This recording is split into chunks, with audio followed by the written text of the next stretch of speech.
In the previous lecture, we'd already talked about the story till Dalhousie. We'd covered the administrative part in Lakshmikant. 1853 उधार चल रहा है. Economic policy we had done and land revenue policy we had done. The plan today is basically this. It involves a lot of discussion कि क्या कैसे, छोटा छोटा है. आप इस बात से बॉकडाउन मत हो जाइएगा कि admin, judiciary, rule of law, equality before law, social cultural policy, humanitarian, spread of education, इतना सारा आज एक साथ निकल जाएगा तो मेरा क्या होगा. सब एक एक दो पेज का है, पता होना चाहिए तो आइडिया अच्छा लगता है. पहला देखते हैं एडमिनिस्ट्रेटिव सिस्टम, जिसमें 3 आइटम लिखे हैं. सोच के देखो कि मैं बता रहा हूं आपको अपनी तरफ से कि गाइज एडमिनिस्ट्रेटिव सिस्टम में ना सिविल सर्विसेज और आर्मी और पुलिस, इन तीनों को बहुत अच्छे से बढ़ावा कॉर्नवालिस साहब ने दिया था. मेरा सवाल आपसे ये है कि क्यों उनका फोकस इन 3 पे आया होगा, उनके क्या चैलेंजेस थे. थोड़ा स्टोरी को याद करते हैं, because we can take that leverage. Story चलो मैं क्वेश्चन बना के पुट करता हूं. He came to India in 1786. So tell me 2 things that were happening internationally when he came to India.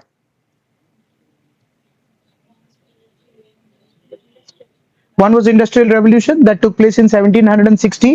So when he came in 1786, at that point of time industrial revolution का boom है, तो लोग विदेश से Cornwallis साहब को बोल रहे हैं कि भाई कैसे भी करके यार माल सामान भेजो, रॉ मटेरियल आना चाहिए, कैश आना चाहिए. सही है.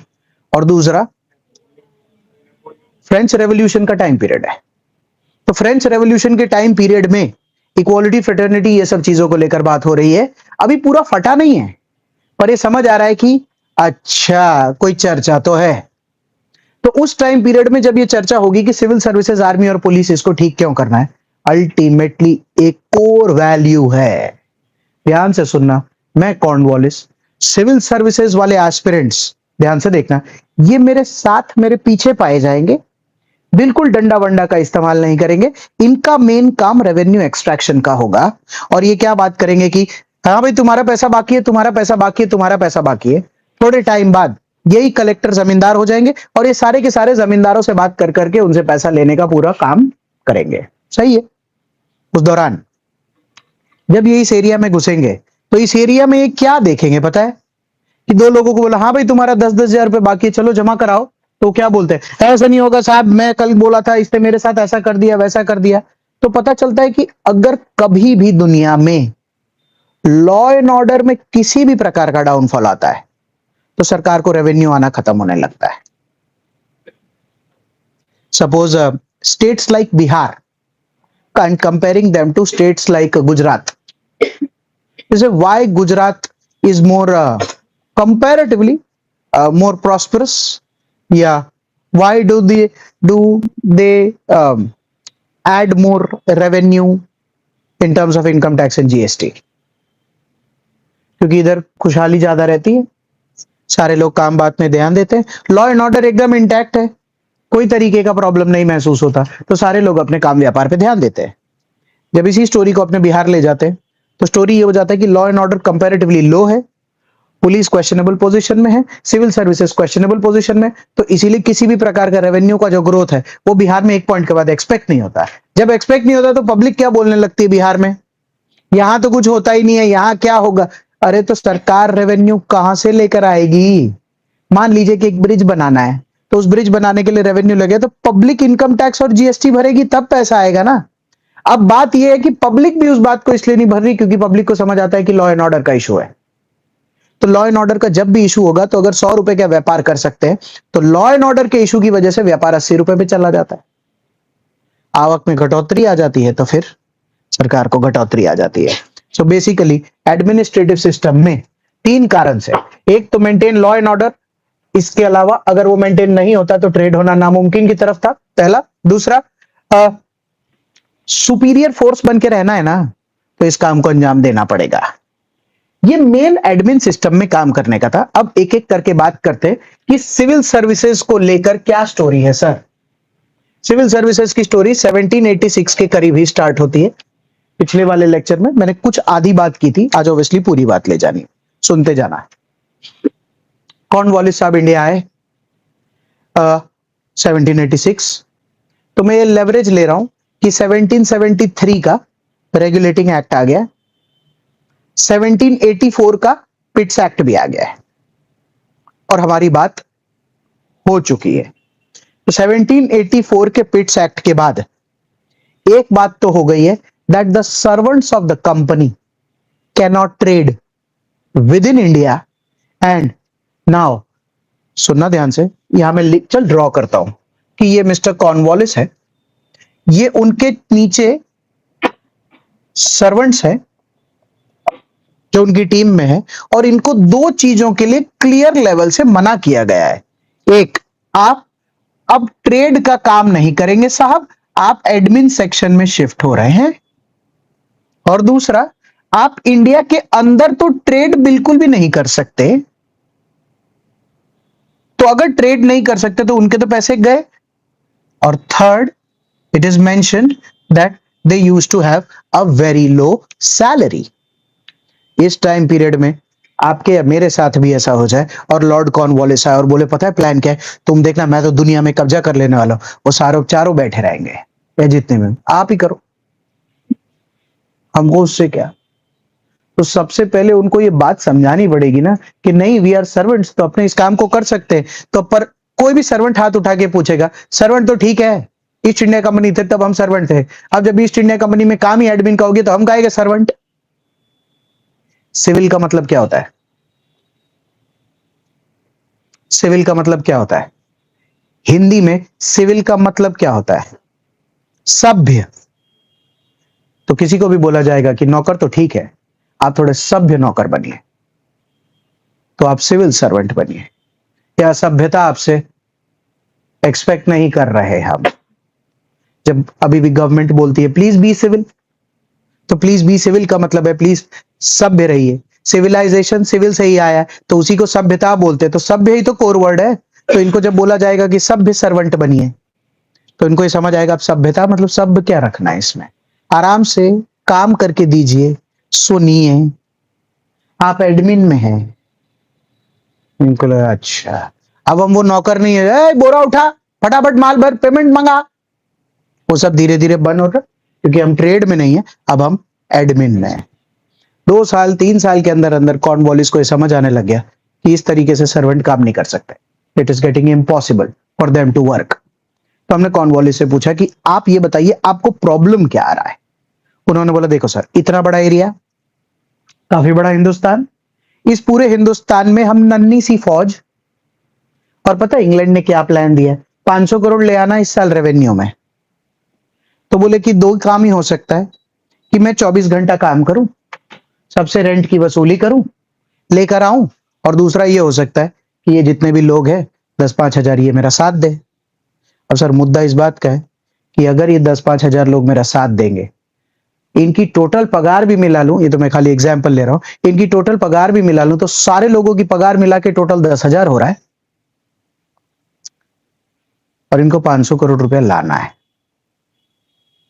तो सर मुझे क्या लग रहा है, इनकी काबिलियत और ईमानदारी दोनों कॉम्प्रोमाइज्ड वो फीलिंग दे रहा है, और इन्हीं के भरोसे हो सकता है, because it was very very clear at that point of time that we can not include Indians in this procedure as of now. अभी तो राज करने का सिस्टम चालू हुआ है, एडमिनिस्ट्रेटिव सिस्टम में अगर आपको किसी पे राज करना है और उसी के टीम मेंबर को आप अपने अंदर ले लेंगे तो आप कभी राज कर पाएंगे? पॉसिबल ही नहीं है। तो ये वाले जितने भी सिविल सर्वेंट्स हैं, इनका तो ब्रिटिश होना कंपलसरी है ना, तो ब्रिटिश होना कंपलसरी, और अगर इतना पैसा कमा रहे हैं तो कद्दू काटेंगे तो कद्दू बांटेंगे भी तो। जब इतना रेवेन्यू आ रहा है, जो बंदा लेकर आ रहा है उसको ये पता चल जाए कि बहुत कमाई है, हमको कम पगार देते, तो उसका क्या मोटिवेशन होगा काम करने का। सबसे बड़ा डर क्या था कॉर्नवालिस का? करप्शन। किस बात का? ये लेकर आएंगे और नहीं दिया तो मैं कहां हिसाब लेने जाऊंगा। तो इससे अच्छा एक काम करते हैं, अगर ईमानदारी खरीदनी है इनकी तो इन्हीं की पगार बढ़ा देते, और इतनी पगार बढ़ा देते हैं कि ये जब भी पैसा लेकर आएंगे तो ये जी हजूर करके हमारे हाथ में पूरा का पूरा हिसाब देंगे, तो ही ये लॉन्ग टर्म पूरा प्रोसीजर चल सकता है, अदरवाइज ये पूरा फेल हो जाएगा।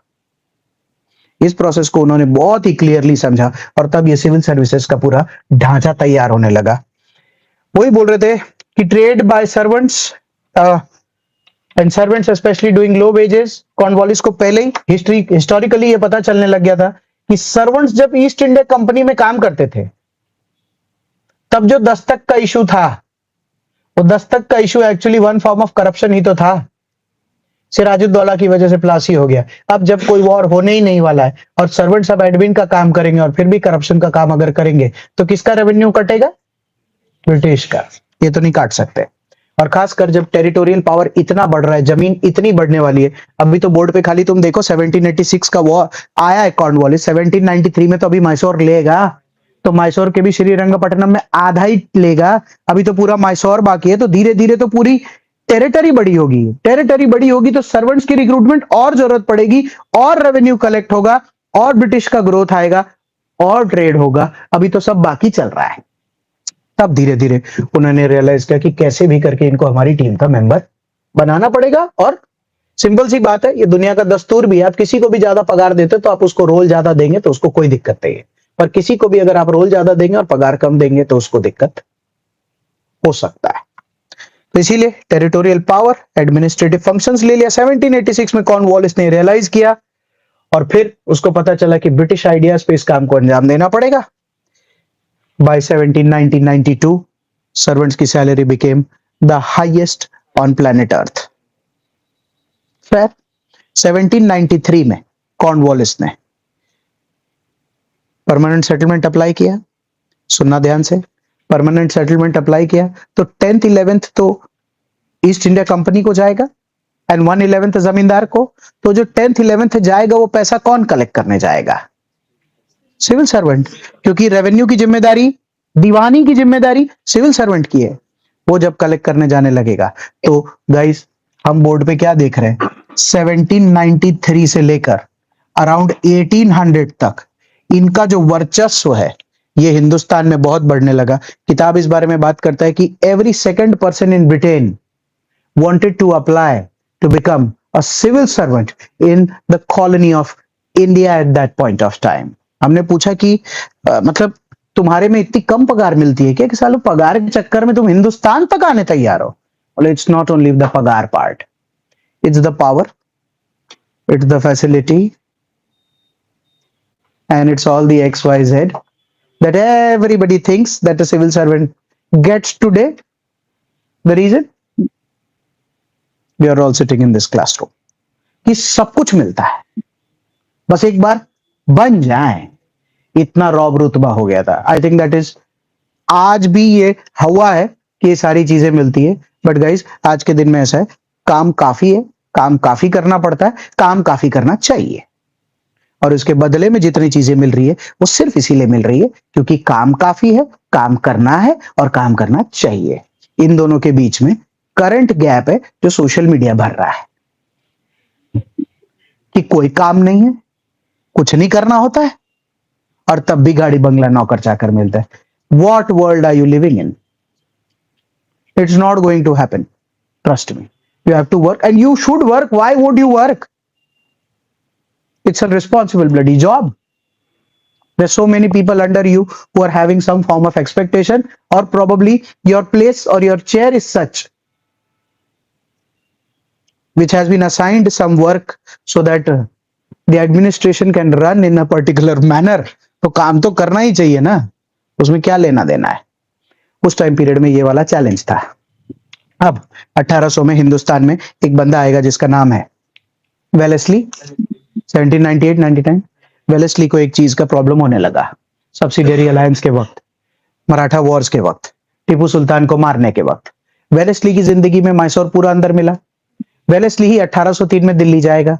वेलेस्ली ही सेकंड एंग्लो मराठा वॉर लड़ेगा, सब्सिडियरी अलायंस ट्रीटी लाएगा, सूरत बर्बाद होगा, तंजावुर को ले लेगा, निजाम में इंटरफेयर करेगा, सब करेगा, इनके भरोसे करेगा।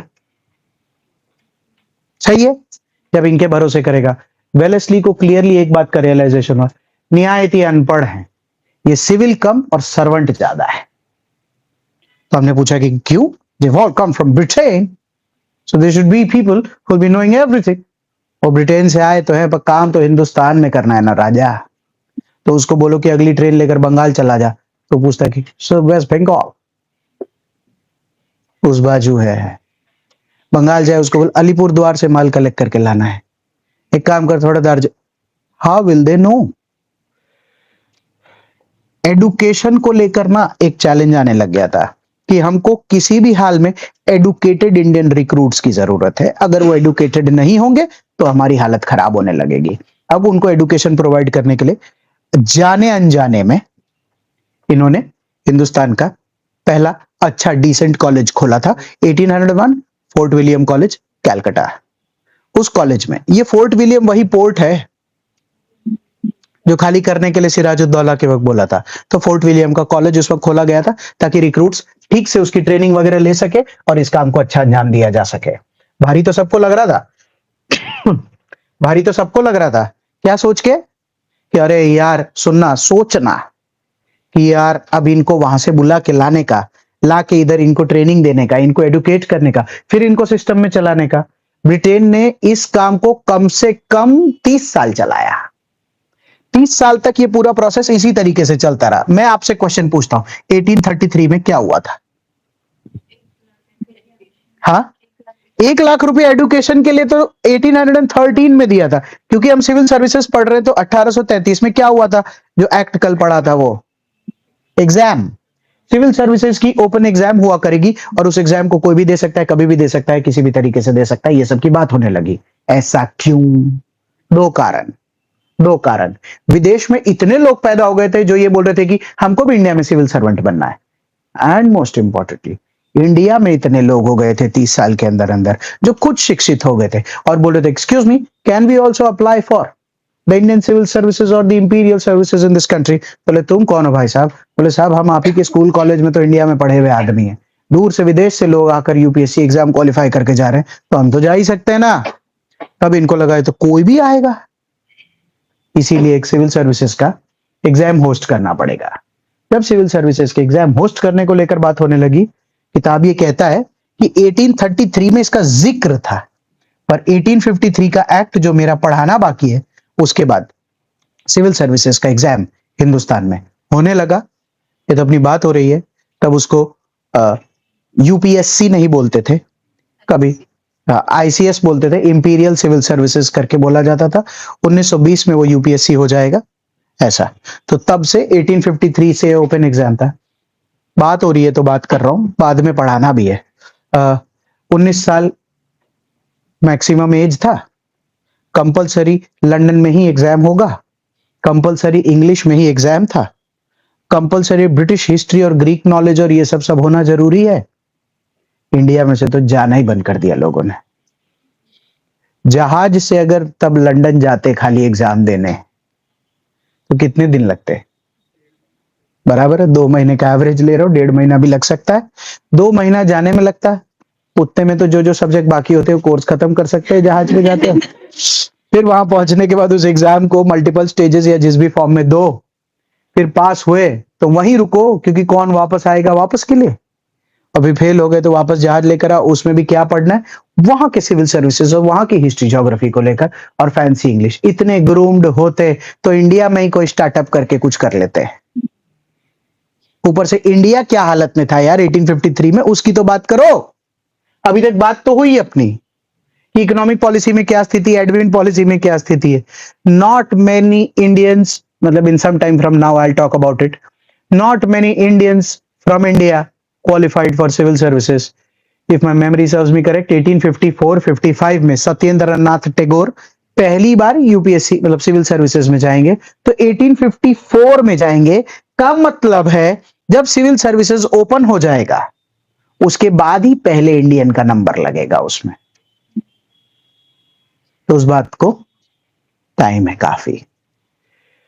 4 मेन टारगेट रख रखे थे कि क्यों ऐसा हो कि हिंदुस्तानी सर्विसेज में ना हो। पहला, जो ब्रिटिश आइडियाज और ब्रिटिश पॉलिसीज है वो सिर्फ एक ब्रिटिश ही समझ सकता है। दूसरा, इंडियंस पे किसी भी प्रकार का ट्रस्ट नहीं है। अगर वो सिस्टम के अंदर आ गए तो सिस्टम विपरीत भी हो सकता है।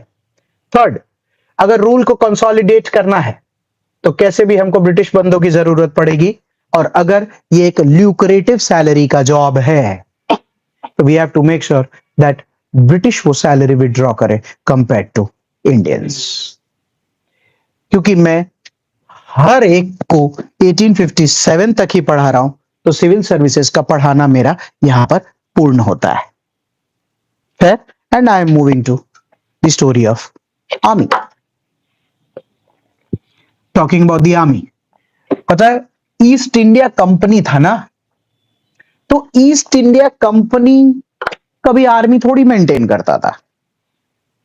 ऐसे ही पूछ रहा हूं कि ये ईस्ट इंडिया कंपनी की आर्मी को लेकर पहली बार बात आपके और मेरे बीच में कब हुई है?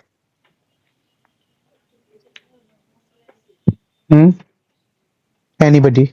आर्मी की वो आ गए फिर कुछ करना है, स्टार्ट थिंकिंग। प्लासी, प्लासी तो थोड़ा पहले भी ले सकते हैं क्या? जब डुप्लेसी 1748-50 में जब कर्नाटक में इंटरफेयर करने लग गया था, and Robert Clive had 200 Englishman and 300 Indians, and then they started trading company है। आपको लगता है कि कभी भी कोई ट्रेडिंग कंपनी बहुत सारे आर्मी वाले बंदे रिक्रूट करके रखेगी? कभी नहीं। पर वो ना, जब वो 1750 के टाइम पीरियड में वो आर्मी मेंटेन करने का सोचने लगे तो क्या लालच बढ़ा होगा कि अगर आर्मी मेंटेन कर ले तो व्यापार बढ़ सकता है। तो हमने पूछा क्यों, आपके व्यापार पे किसी प्रकार का दिक्कत है? बोले नहीं, व्यापार ही चेंज कर देंगे ना उसके बाद। तो हम लोग व्यापार फिर क्या करेंगे? कब्जा। अभी क्या करते हैं? ट्रेडिंग। तो इसीलिए तो जब आर्मी का टाइम पीरियड आता है तो पूरा टाइम 1750 से 56 तक तो अच्छा आर्मी बनने में गया। तो 6 साल अगर अच्छा आर्मी बनने में जाएगा तो हर आदमी क्या सोचेगा? आप 1756 में आर्मी बनने का, चलो लड़ लेते, जो होगी देखी जाएगी। और फिर जब प्लासी होता है तो प्लासी के रिटर्न में इतना इतना पैसा और सब कुछ मिलता है, तो आदमी को आर्मी तो उसके बाद सस्ता ही लगने लगेगा ना। कि बताओ, कौड़ी के भाव में बंदे मिल रहा है, और ये बंदे मिल के लड़ते और हम जीतते हैं तो अरबों रुपए मिलते हैं जमीन के साथ। और इतनी जमीन मिल सकती है कि इंग्लैंड का टोटल एरिया से भी ज्यादा, और वो भी एरिया से ज्यादा मतलब एक बार ज्यादा, 2 टाइम्स ज्यादा नहीं, 10 गुना ज्यादा भी मिल सकता है। किसी आदमी के पास अगर 10,000 एकड़ जमीन हो, जो आज के दिन में बहुत बड़ी जमीन कहलाती है, और सामने अगर थोड़ा बहुत काम करने के बाद किसी को 50,000 एकड़ जमीन मिल जाए, एक तो पहले तो 10,000 ही ज्यादा लग रहे, उसमें को 50,000 एकड़ मतलब एक पूरा जिला ही घोषित कर दो। इतनी जमीन के मालिक हुए साहब आप। तो जब 1756-57 का प्लासी होकर खत्म होगा, और तभी तो पहली बार ये रियलाइज होगा किसी ट्रेडिंग कंपनी को आर्मी रखना ही पड़ेगा, आर्मी रखना ही चाहिए। जब यहाँ पर कॉन्फिडेंस राइज होता है तो 1763-64 में तो कोई लोचा है ही नहीं। Talking about the army, British was always aware of what army is. क्यों? क्योंकि ऐसा तो है नहीं कि यूरोप एकदम शांत रहता था।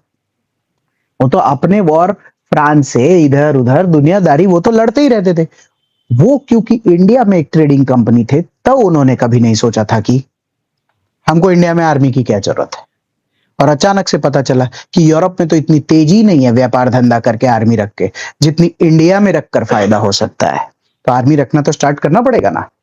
आर्मी को लेकर सबसे गंदी लत कब लगी होगी बता? सबसे गंदी लत कब लगी होगी आर्मी को लेकर?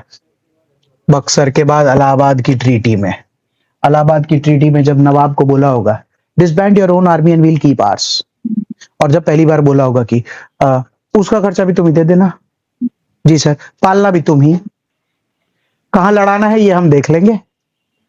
और उसके बाद पता चले कि आपसी लड़ाई तो कोई है ही नहीं, और इसी आर्मी का पगार, खाना पीना रहना धोना वो दे रहा है, और हम उस आर्मी को ले चलो कल अफ्रीका चलेंगे, जिम्बाब्वे लेंगे, और आर्मी उतनी ही शिद्दत से काम करने तैयार हो, और थोड़े दिन में जिम्बाब्वे अपना हो जाए, साउथ अफ्रीका अपना हो जाए, ये वो सब एरिया अपना हो जाए। अरे भाई साहब, मतलब क्या चाहिए अब दुनिया में?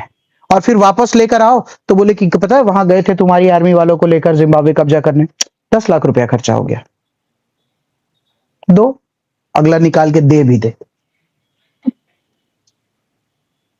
और तुम ठीक हो? हम जब गए थे तो तुम पे कोई अटैक तो नहीं हुआ था? नहीं सर। अरे तो करेगा भी कौन? जो कर रहा था वही तो रह रहा है यार। ये तलब का पार्ट है। You can get addicted to the whole process of how it works. And then what will start happening good is धीरे धीरे कोई भी वॉर लड़े तो जीत रहे, कोई भी वॉर लड़े तो जीत रहे। किसी भी जगह पर जाए तो सोचना 1798-99 में जब सब्सिडरी अलायंस का कॉन्सेप्ट आएगा तो सब्सिडरी अलायंस में आर्मी के अलावा सारी चीजों में तो वही बैठने लग जाएगा। Signed away their independence. मैंने क्या बोला था सब्सिडरी अलायंस में आपको कि वो लोग धीरे धीरे उस जगह के बाद सब फॉरेन लैंड्स को ऑक्यूपाई करने लगेंगे। उनको क्या बोल के रखा था? आपको कोई अटैक नहीं होगा, आपको कोई दिक्कत नहीं होगा, आपकी आर्मी का इस्तेमाल वगैरह वगैरह। किताब ये कहता है कि एक 4 फंक्शंस आर्मी के क्लियरली तैयार कर लिए थे कि हमको इंडियंस के थ्रू ही अपनी आर्मी मेंटेन करनी है, जिसमें पहला ये लिखा था कि इंडिया वालों से ही आर्मी बना के इंडिया के पावर्स को कॉन्कर करते हैं, है ना? बोर्ड पे देख, बोर्ड पे देखना। Anglo Maratha, Anglo Mysore, Punjab Wars. सारे वॉर्स में तो इंडियंस वर्सेस इंडियंस के ही नीचे वाले, तो जलसा हो गया। To conquer Indian powers. Second उसमें लिखा है to defend the British from foreigners. France का कोई अटैक हो जाए, किसी का कोई अटैक काम बात हो जाए तो क्या बोले? ओए लड़ो चलो। ये हम पे कैसे बरस गया? तुम लोग क्या कर रहे हो खड़े होकर? जलसा। Second. Third, to defend from internal revolts, कि अगर बाय चांस जिसके अंदर हम लोग सब्सिडरी अलायंस कर रहे हैं वही राजा अगर अंदर से रिवोल्ट कर जाए कि हमको नहीं चाहिए आप, ऐसे कैसे आप हमको मारो, और जब मर जाए तो राजा मर जाए तो उसका एरिया जलसा। और चौथा लिखा है कि विदेश जाना हो तो भी इनको लेके जा सकते हैं, किसी प्रकार की कोई तरीके की दिक्कत नहीं है। गाइस, इकोनॉमिक पॉलिसी का एक पार्ट यहां आर्मी से लिंक कर रहा हूं। बाय 1830s इकोनॉमिक पॉलिसी का ऐसा हालत हो गया था कि विदेश से, क्योंकि शर्ट से लेकर मटका से लेकर सब चीजें आने लग गई थी, तो इंडिया के जितना एम्प्लॉयमेंट था उस एम्प्लॉयमेंट में सारी इंडस्ट्रीज बंद हो रही थी और सब फार्म्स की तरफ बढ़ रहे थे। सुनना, सब फार्म्स की तरफ बढ़ रहे थे। क्यों? क्योंकि इंडियंस जमीन ओनर हमेशा से हुआ करते थे। परमानेंट सेटलमेंट, महलवारी सिस्टम और रैयतवारी सिस्टम के बाद यह भी समझ आ गया था कि जमीन भी कोई फीजिबल एम्प्लॉयमेंट अपॉर्चुनिटी नहीं है। तब ब्रिटेन ने एक पेंडोरा बॉक्स खोला था। आप में से कोई भी इतनी उम्र का आदमी हो और इस तरीके से भाग दौड़ के एक बंदूक हाथ में रख के अगर ब्रिटिश इंडियन आर्मी का मेंबर बनना चाहता है तो आज आप आ सकते हैं। इतना आना पगार होगा। 1840 से लेकर 1856 तक आधा हिंदुस्तान मेरे हिसाब से ब्रिटिश इंडियन आर्मी में था। खाली बता रहा हूं जैसे आर्मी में होता कैसे है, एक ये मापदंड है। तो कैसा होता है कि इसके ऊपर ऑफिसर क्लास होता है और इसके नीचे सैनिक क्लास बोलते हैं। तो सैनिक क्लास में जो सबसे नीचे होता है वो तो सोल्जर ही होता है। सोल्जर। तो ये जो सोल्जर होता है इसका जो सबसे टॉप पोस्ट होता है वो कौन सा होता है? सूबेदार। बराबर है, ये सूबेदार होता है। और ऑफिसर क्लास का सबसे पहला पोस्ट कौन सा, लोएस्ट पोस्ट कौन सा होता है? लेफ्टिनेंट। बराबर। इंडियंस को कंपलसरी था कि अगर आपको ब्रिटिश इंडियन आर्मी ज्वाइन करना है तो ब्रिटिश इंडियन आर्मी में आप सैनिक में कभी भी कैसे भी ज्वाइन कर सकते हैं। सूबेदार की पगार 7 आना थी। 50-60 year old man on the verge of retirement. 1857 का जो रिवोल्ट है ना, यही तो रिवोल्ट था। Mangal Pandey 34th infantry. तो ये तो सब आर्मी वालों ने ही तो पहले प्रोसेस चालू किया था। तो ये सारे आर्मी वाले जो थे वो कौन से वाले एज ग्रुप के थे? यही सब एज ग्रुप के। किस बारे में थे? उनको पूछा कि तुमको दिक्कत क्या है, तो आर्मी वाला चिल्ला के क्या बोलता? हमारी जमीन ले ली साहब। मैंने कहा आर्मी में जाने के बाद जमीन भी ले लेते? अरे पहले खेडूत थे ना। उनके तुम पहले खेडूत कैसे थे? तो बोले सर एक्चुअली में हमारे पिताजी जो है वो मटका बनाया करते थे। हमने कहा तुम अभी कह रहे हो तुम खेडूत थे सर, मतलब खेत भी था, तो हम लोग सब मटका बनाया करते थे। फिर विदेश से मटके आने लगे, तो हमारे मटके बिकने बंद हो गए। हमने कहा क्यों, तुम्हारे मटका का क्वालिटी घटिया था क्या? बोले ऐसा नहीं, हम 4 दिन में एक मटका बना के देते थे, तो विदेश से एक साथ ही 500-500 मटका आ जाता था। तो सर किसी भी जगह पर टाइम लगेगा प्रोडक्शन के लिए और हैंडमेड होगा, उसके बदले अगर मशीन बनकर आएगा तो कॉस्ट भी कम आएगा और फास्ट भी बिकेगा। तो सर हमारा मटके का धंधा बंद हो गया। फिर तुम क्या करने लगे? फिर सर हम लोग खेती बाड़ी में चले गए सब, पापा और हम लोग। हमने कहा ठीक है, फिर क्या हुआ, तुम उसमें से क्यों निकल गए? तो बोले कि ऐसा है कि हमको पता चला कि हमारे तो रेवेन्यू कुछ भी आ नहीं रहा, सब तो परमानेंट सेटलमेंट इधर उधर में, तो सब पैसा उसी में चला जा रहा है। हमने कहा क्यों, परमानेंट सेटलमेंट तो 10th 11th ही उसको ज्यादा सर वो भूल गए, extra revenue if at all comes will go to the zamindar. तो जमींदार तो एक्चुअली जो हमारे गांव का है वो तो ब्रिटिश का एकदम खास दोस्त है। तो सर उस वजह से हमको रोज कोड़े पड़ते थे और हमारा जितना भी एक्स्ट्रा रेवेन्यू था वो ले जाता था। मैंने कहा अब स्टोरी पे आएगा। बोले तो हमारे पिताजी ने बोला कि बेटा घर चलाना है पर खेती भी करनी है। मैं बूढ़ा हूं, मैं खेत में रह जाता हूं, तू जवान है, तू नौकरी कर ले, घर चल जाएगा। तो सर नौकरी ढूंढने निकले तो पता चला कि एक ही ऐसी नौकरी थी जिसमें कैसे भी करके ले रहे थे, द ब्रिटिश इंडियन आर्मी। तो हमने सोचा अब कोई बात नहीं, घर चलाने के लिए अगर हुक्म का वर्दी ही पहनना पड़ेगा तो पहन लेंगे, उसमें क्या दिक्कत है, समय समय की बात है। So that's when the whole story and they start wearing the uniforms. Because after 1857, some of them will leave the British Indian Army, saying कि भाई इतना जिल्लत का जिंदगी भी नहीं जी सकते, क्योंकि ब्रिटिश इंडियन आर्मी में ही जूता पॉलिश का काम, घोड़ा धोने का काम, गाय भैंस बकरी का काम, चमड़ा का अलग काम, बंदूक सफाई का काम, बारूद बनाने का काम। तो पता चला कि हम लोगों को तो ये सब आता भी नहीं था। और दूसरा ये कि इसमें जाति पाति धर्म कास्ट वगैरह का सिस्टम कहां है, सारा काम तो ये पूरा का पूरा ऑफिसर क्लास खाली नीचे वाले क्लास से कराता है। ये तो सर हमको नहीं चलेगा, पगार मिल रही है ना। बोले सर पगार तो ठीक है पर नहीं चलेगा। तो फिर एक मतभेद पैदा होगा, तभी तो आर्मी ही सबसे पहले बंदूक उठाएगी ना। तब करते धीरे धीरे थोड़ा बड़ा हो जाएगा, फिर और लोग जुड़ेंगे, फिर थोड़े और लोग जुड़ेंगे। इट इज सो आयरॉनिकल कि रानी लक्ष्मी का सपोर्ट ब्रिटिश इंडियन आर्मी के इंडिया वाले करेंगे। तो उनसे पूछेंगे ना अपने लोग 2-4 दिन बाद, एक्सक्यूज मी, मतलब आपके और रानी के बीच में तो कुछ भी कॉमन नहीं है। तो वो बताएगा ना सर डेलहाउसी तो कॉमन है। हाँ ये भी ठीक है, फेयर। सो इसमें लिखा है कि बल्क में हमेशा इंडियंस होंगे नीचे, और ऊपर ऑफिसर्स जो होंगे वो ब्रिटिश होंगे। सबसे अच्छा ये वाला पार्ट हो गया था कि क्योंकि इंडिया में मॉडर्न नेशनलिज्म का कॉन्सेप्ट एग्जिस्ट नहीं करता था, कोई ये नहीं बताता था ना।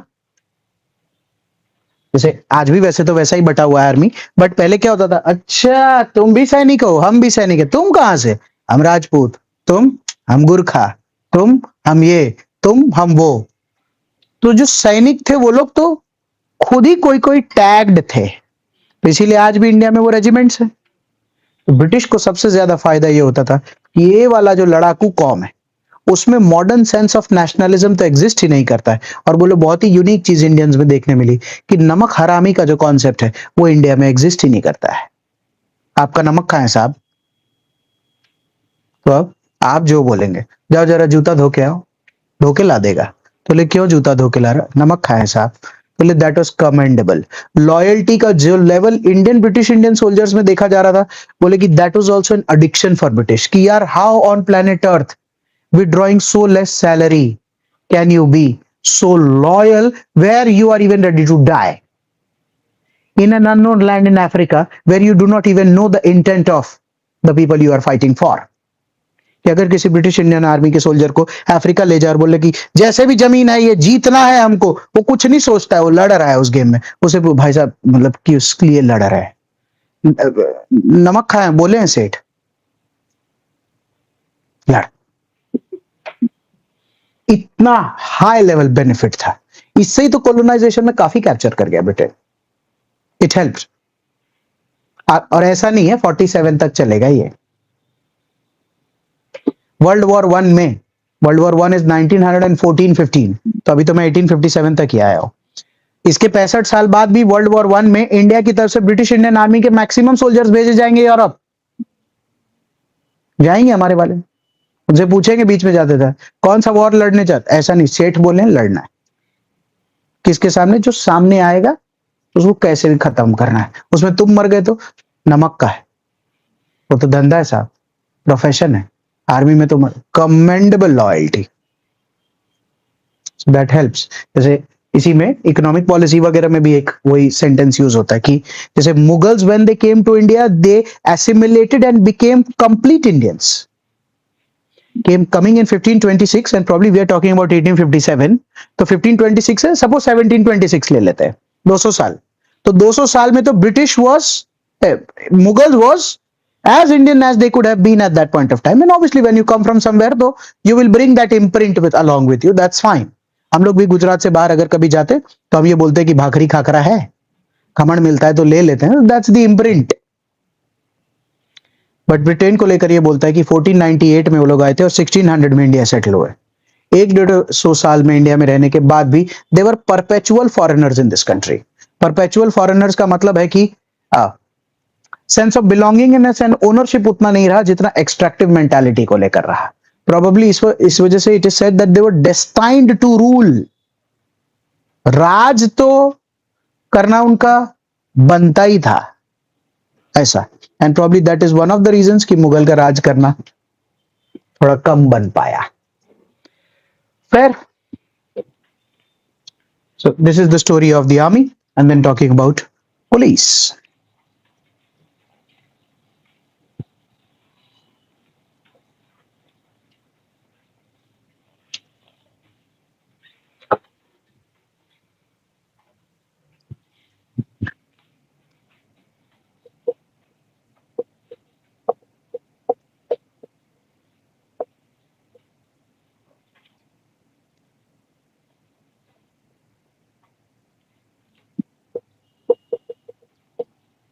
ओके, कॉर्नवालिस साहब, वाई पुलिस?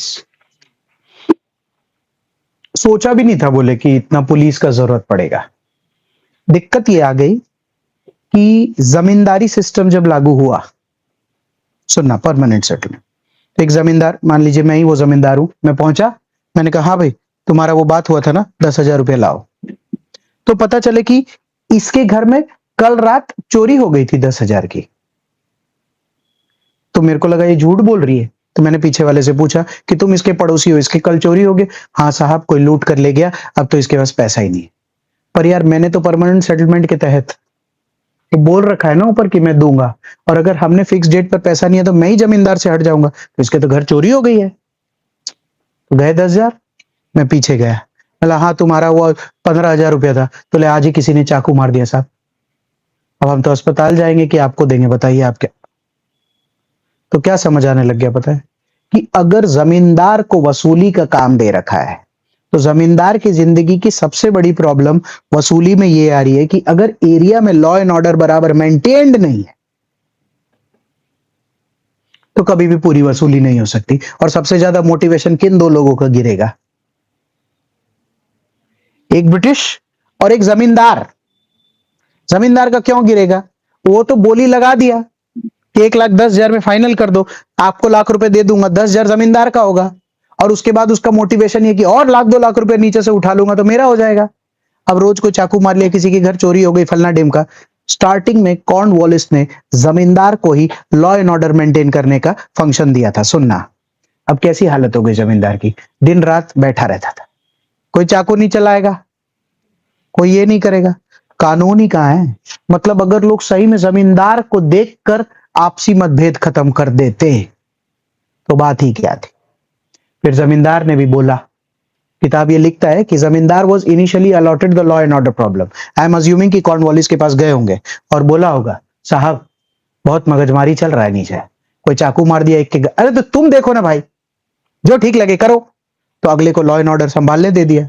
यार ये तो मजाक में बोली लगा के जमींदार बना था ना, इसको क्या मालूम संभालते कैसे है। एक बार आया भी 2 लोगों के बीच में, है मत मारो मत मारो, किसी ने तो पूरे प्रोसेस में जमींदार को ये समझ आया कि लॉ एंड ऑर्डर को मेंटेन करने के लिए बकायदा यूनिफॉर्म बेस्ड किसी तरीके की अथॉरिटेटिव आइटम के साथ बंदूक डंडा सब देना पड़ेगा। ये काम जमींदार नहीं कर सकता है। क्यों? लॉ एंड ऑर्डर कब खराब होता है दुनिया में? सबसे पहला कारण लॉ एंड ऑर्डर खराब होने का क्या होता है? आर्थिक मंदी। आर्थिक मंदी। जिस भी जगह पर आज के दिन में, इंडिया, सूरत, किसी भी जगह पर जहां पर भी छीना झपटी होती है, तो क्यों होती है? लोगों के पास काम व्यापार घट जाता है, फॉर्मल लेवल पर जो अर्निंग का प्रोसेस है वो खत्म होने लगता है। तो सबसे पहले हम क्या देखते हैं? चोरी चकारी बढ़ गई है। बराबर है। तो जब सबको, कॉर्नवालिस को तो मालूम है ना कि आर्थिक मंदी आ रही है इंडिया में, तो कॉर्नवालिस को तो मालूम है ना कि लॉ एंड ऑर्डर प्रॉब्लम आ सकता है। That was the first time कि पुलिस का इंट्रोडक्शन हुआ हिंदुस्तान में। और तब सबसे पहला सिस्टम यही बनाया गया। एक एसपी साहब होंगे। ये एसपी साहब जो है ये एक ब्रिटिश होंगे, और उनके नीचे अलग अलग अलग अलग थाना होगा, और थाना के अंदर दरोगा बैठेगा, जिसको आज हम लोग थाना तो आज भी बोलते हैं, अलग अलग जगहों पर लोग अलग अलग नाम बोलते हैं। जैसे SP is basically superintendent. Super intended का मतलब होता है वो ऊपर है, तो सुपरिटेंडेंट ऑफ पुलिस है। तो उसी के नीचे जो दरोगा होता है उसको इंस्पेक्टर बोलते हैं। तो एक होता है सुपरिटेंडेंट, तो नीचे वाला बंदा इंस्पेक्ट करता है ना, तो इंस्पेक्शन के लिए अगर आपको भेजा जाएगा तो आप क्या देख कर आएंगे? लॉ एंड ऑर्डर सही है कि नहीं। तो इसीलिए इंस्पेक्टर होता है जो इंस्पेक्ट करता है। उसके नीचे फिर सब इंस्पेक्टर होता है, एंड असिस्टेंट सब इंस्पेक्टर होता है। एएसआई, पीएसआई, पीआई ऐसे ही करते करते होता है। इसीलिए डेप्यूटी एसपी होता है, वो डेप्यूटी सुपरिटेंडेंट होता है। धीरे धीरे हम ये देखेंगे 1853 में होगा। एसपी बनना है? हाँ साहब, पावर काफी है, यूपीएससी देना पड़ेगा, दूसरी टाइप की वर्दी मिलेगी। तब जब ये लोग जब थाना में बैठने लगेंगे, तो बेसिकली अगर इसी एरिया में मेरे को लॉ एंड ऑर्डर ठीक करना है, तो मेरे को क्या करना पड़ेगा? इसको 3 पार्ट में बांटा, थाना 1, थाना 2, थाना 3। तो हम क्या बोलेंगे? तुम लोगों को किसी को भी कोई तकलीफ हो, इस थाने में रिपोर्ट लिखा देना। तुमको कोई दिक्कत हो, थाने में रिपोर्ट लिखा देना। धीरे धीरे ऐसा कहते हैं कि there was a fall in the problems that the area was facing, इसीलिए रेवेन्यू बढ़ गया। एक और जगह किताब ये बोलता है कि ये जो जागते रहो और जो कांस्टेबल्स का रात का पेट्रोलिंग वगैरह था, उससे ब्रिटेन को ये फायदा होता था कि उनको ये समझ आने लगता था कि किसी प्रकार का कि कोई बगावत वगैरह का या कोई ऐसा कोई जाल साजिश या कोई ये काम तो नहीं कर रहे ना, क्योंकि अपना बंदा जो कांस्टेबल होता है वो लोएस्ट पोस्ट हो जाता है, तो वो गेम में तुमको अंदर अंदर नजर आने लगता है। क्योंकि पीआई पीएसआई वगैरह जो होते हैं उसके पास फिर भी एक गाड़ी हो सकती है, वो जाता है तो एक दो लोग उसके साथ हो सकते हैं। बट कांस्टेबल के साथ ऐसा है कि वो अकेला भी अंदर घूम सकता है, उनके खबरी होते हैं, इन्फॉर्मर होते हैं। So that started helping British a lot. आप सोच के देखो ना, रेयर केस में कभी आर्मी में तो फिर भी विद्रोह हो गया, सिविल सर्विसेज में इंडियंस आ गए, पुलिस में इंडियंस का आना for a long period of time नहीं हो रहा था। ऐसा किताब लिखता भी है बहुत सारी चीजें कि जैसे वो टाइप का ट्रेनिंग, वो टाइप का बंदूक और इन चीजों को लेकर हम बहुत ज्यादा, हमारा झुकाव नहीं था, क्योंकि हमारे देश के लिए नया था कि ये पुलिस, मतलब हमारे में जासूस स्पाई वगैरह चलते थे, और वो सिस्टम नहीं चलता था, क्योंकि इंडिया में राजा का कहा ही कानून होता था।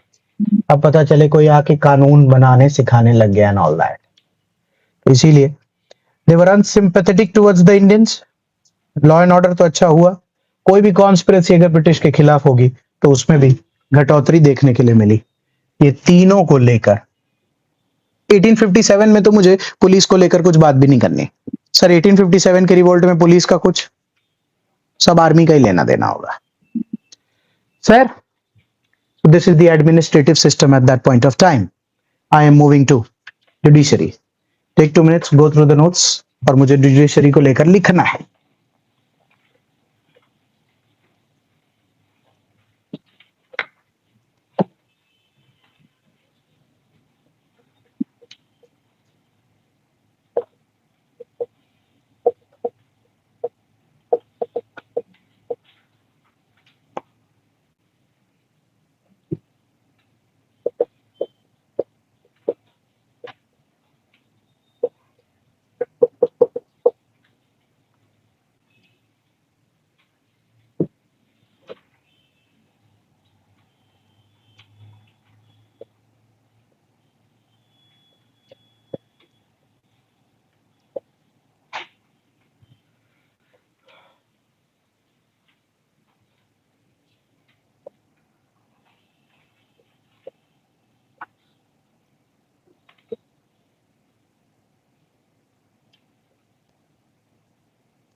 अच्छा, court of circuit.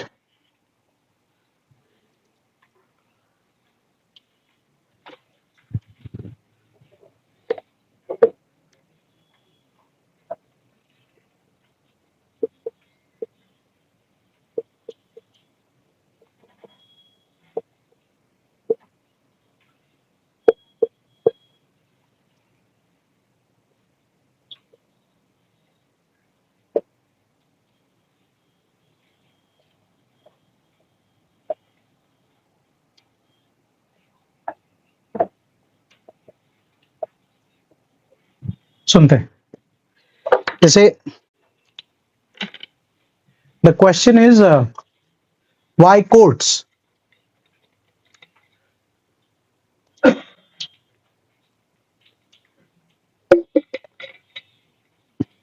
Because technically when you have law and order, तो लॉ एंड ऑर्डर में एक प्रैक्टिकल प्रॉब्लम आता है कि एक पुलिस वाला था, वैसे करके उस एरिया में घूम रहा था और उसने बकायदा देखा एक ने दूसरे को चाकू मार दिया। तो उसने देखा कि ये तो कानून का उल्लंघन हो गया। कानून के उल्लंघन, उसने उसको पकड़ा, ए तूने इसको चाकू मारा। तो जिसने चाकू मारा उसने बोला, चाकू फेंक दिया, मतलब मैंने नहीं मारा,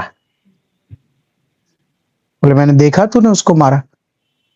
तो चार लोग उसके दोस्त पीछे से आ गए, हवलदार के हाथ में चाकू पकड़ा दिया और बोला हमने देखा है, आपने मारा है।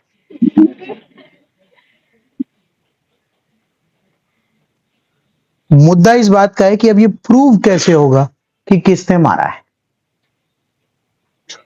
तो किसी एक जगह जाकर पूरी दलीली सेट करनी पड़ेगी ना, आप बोलिए फिर आप बोलिए, समझ आ रहा है?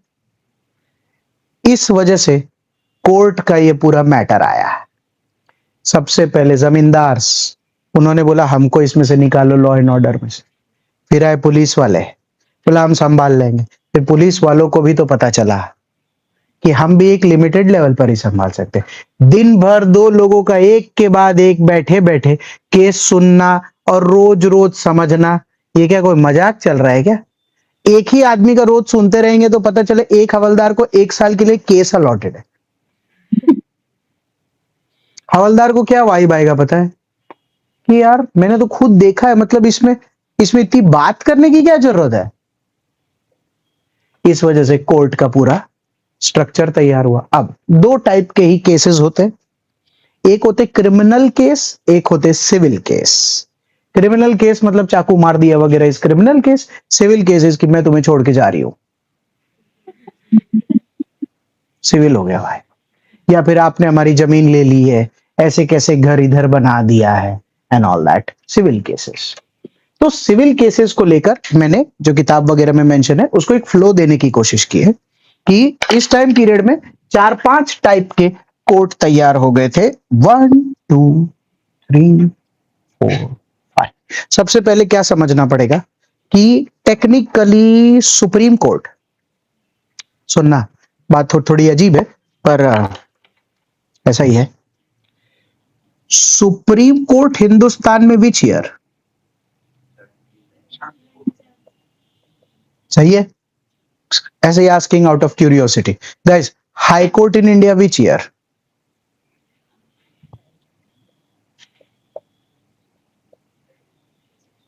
पता है, हिंदुस्तान में सुप्रीम कोर्ट के 90 साल बाद हाई कोर्ट आया ऑफिशियली।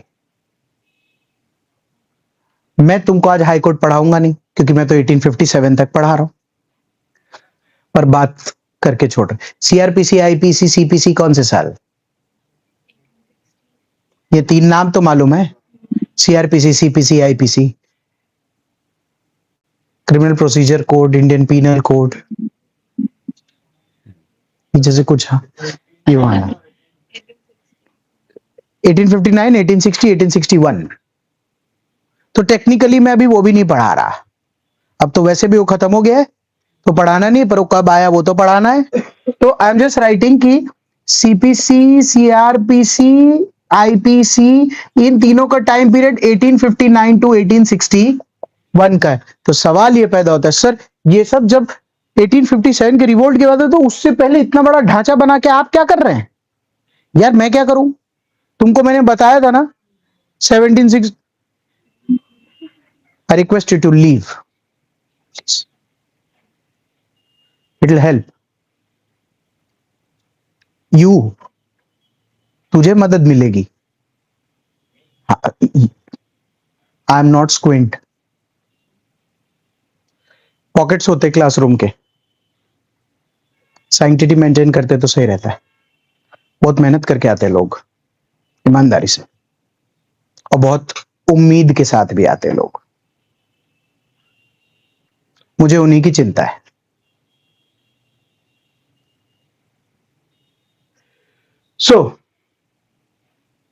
ये 5 पार्ट बन के तैयार होता है।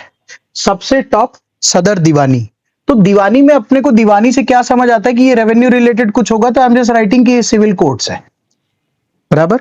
आप लोग अगर कभी कोई विलेज या किसी ऐसी जगह को बिलोंग करते हैं तो आपको समझ आता होगा कि अमीन को बुला के जमीन नपवा देते हैं, मुंसिफ होता है वो लास्ट वाले कोर्ट्स जो जमीन जत्था ये सब सबका देखते हैं, जो एकदम गांव टाइप एरियाज में पाए जाते हैं वो। इससे ऊपर जो है रजिस्ट्रार कोर्ट, जैसे छोटे से गांव में अगर एक जमीन 2 लोगों के बीच में खरीद बेच हुई, इतना छोटा कस्बा इसमें है ही टोटल 20-50 घर, तो सपोज उसमें ये रहती है और एक मैं रहता हूं, तो मैंने इसको बोला कि आप मेरी जमीन ले लीजिए, इसने बोला हाँ डन। तो हम क्या बोलते, अमीन को बोल के नपवाइए। तो 150 लोगों के घर में भी तो अमीन की फैसिलिटी है ना, तो आएगा अगला नापेगा तो रजिस्ट्री होगी ना, कितनी भी छोटी गांव हो, कितना भी कुछ हो, उसका कोई तो एरिया होगा। ये वही रजिस्ट्रार कोर्ट है। तो छोटा हुआ ना, एकदम निचला हिस्सा हिंदुस्तान का। और फिर इसके ऊपर आता है सिविल कोर्ट, जो आज डिस्ट्रिक्ट में होता है, सूरत डिस्ट्रिक्ट कोर्ट। इसी को उस टाइम पीरियड में दीवानी अदालत बोलते हैं, और यही सिविल कोर्ट है।